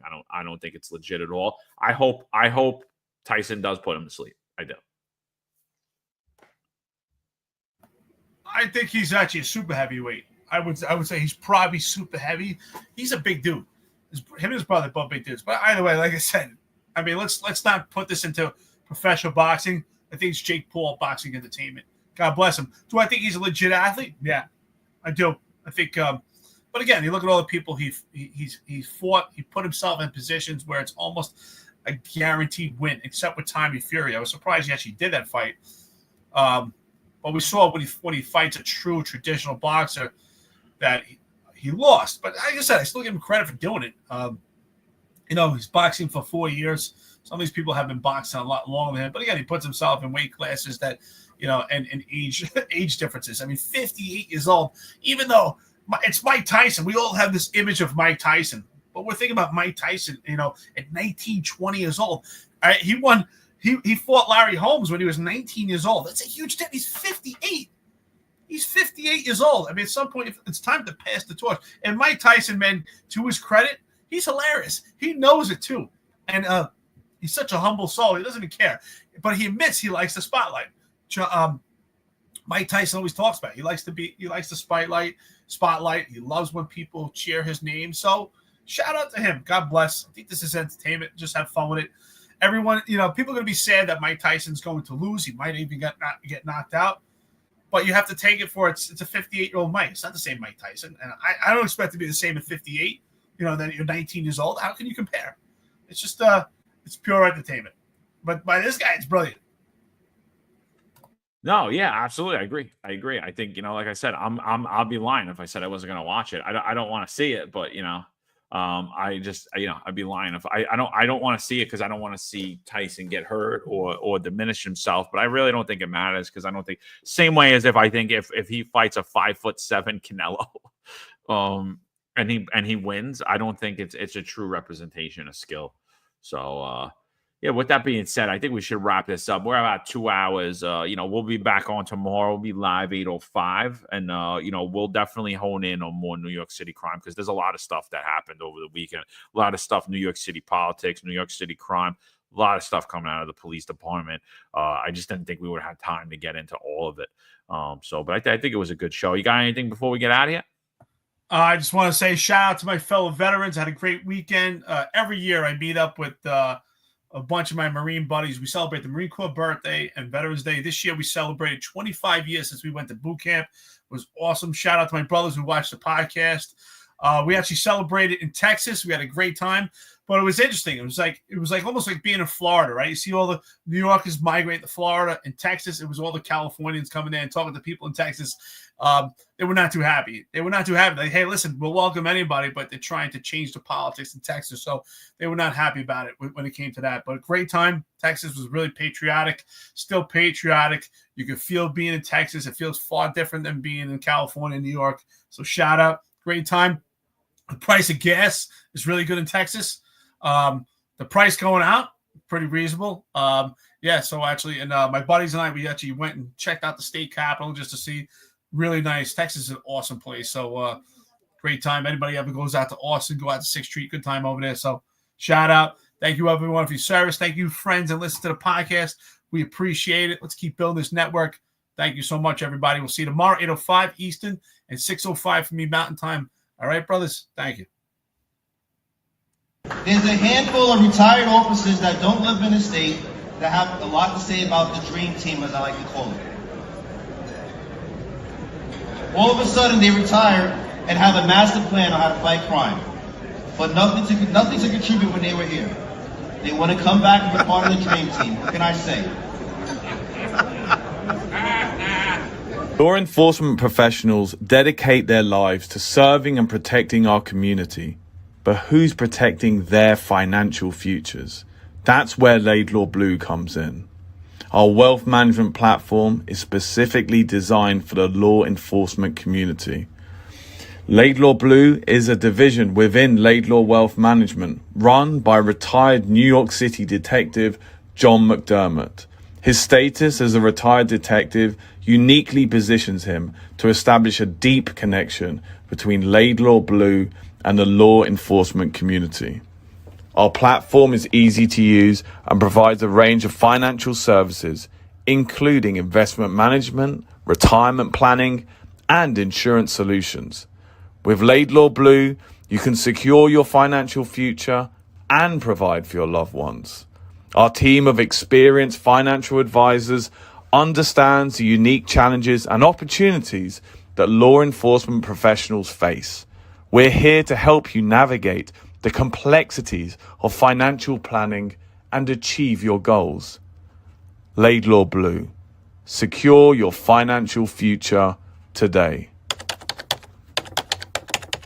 Book a meeting using the QR code displayed or call us directly on 888 901 Blue. That's 888 901 Blue.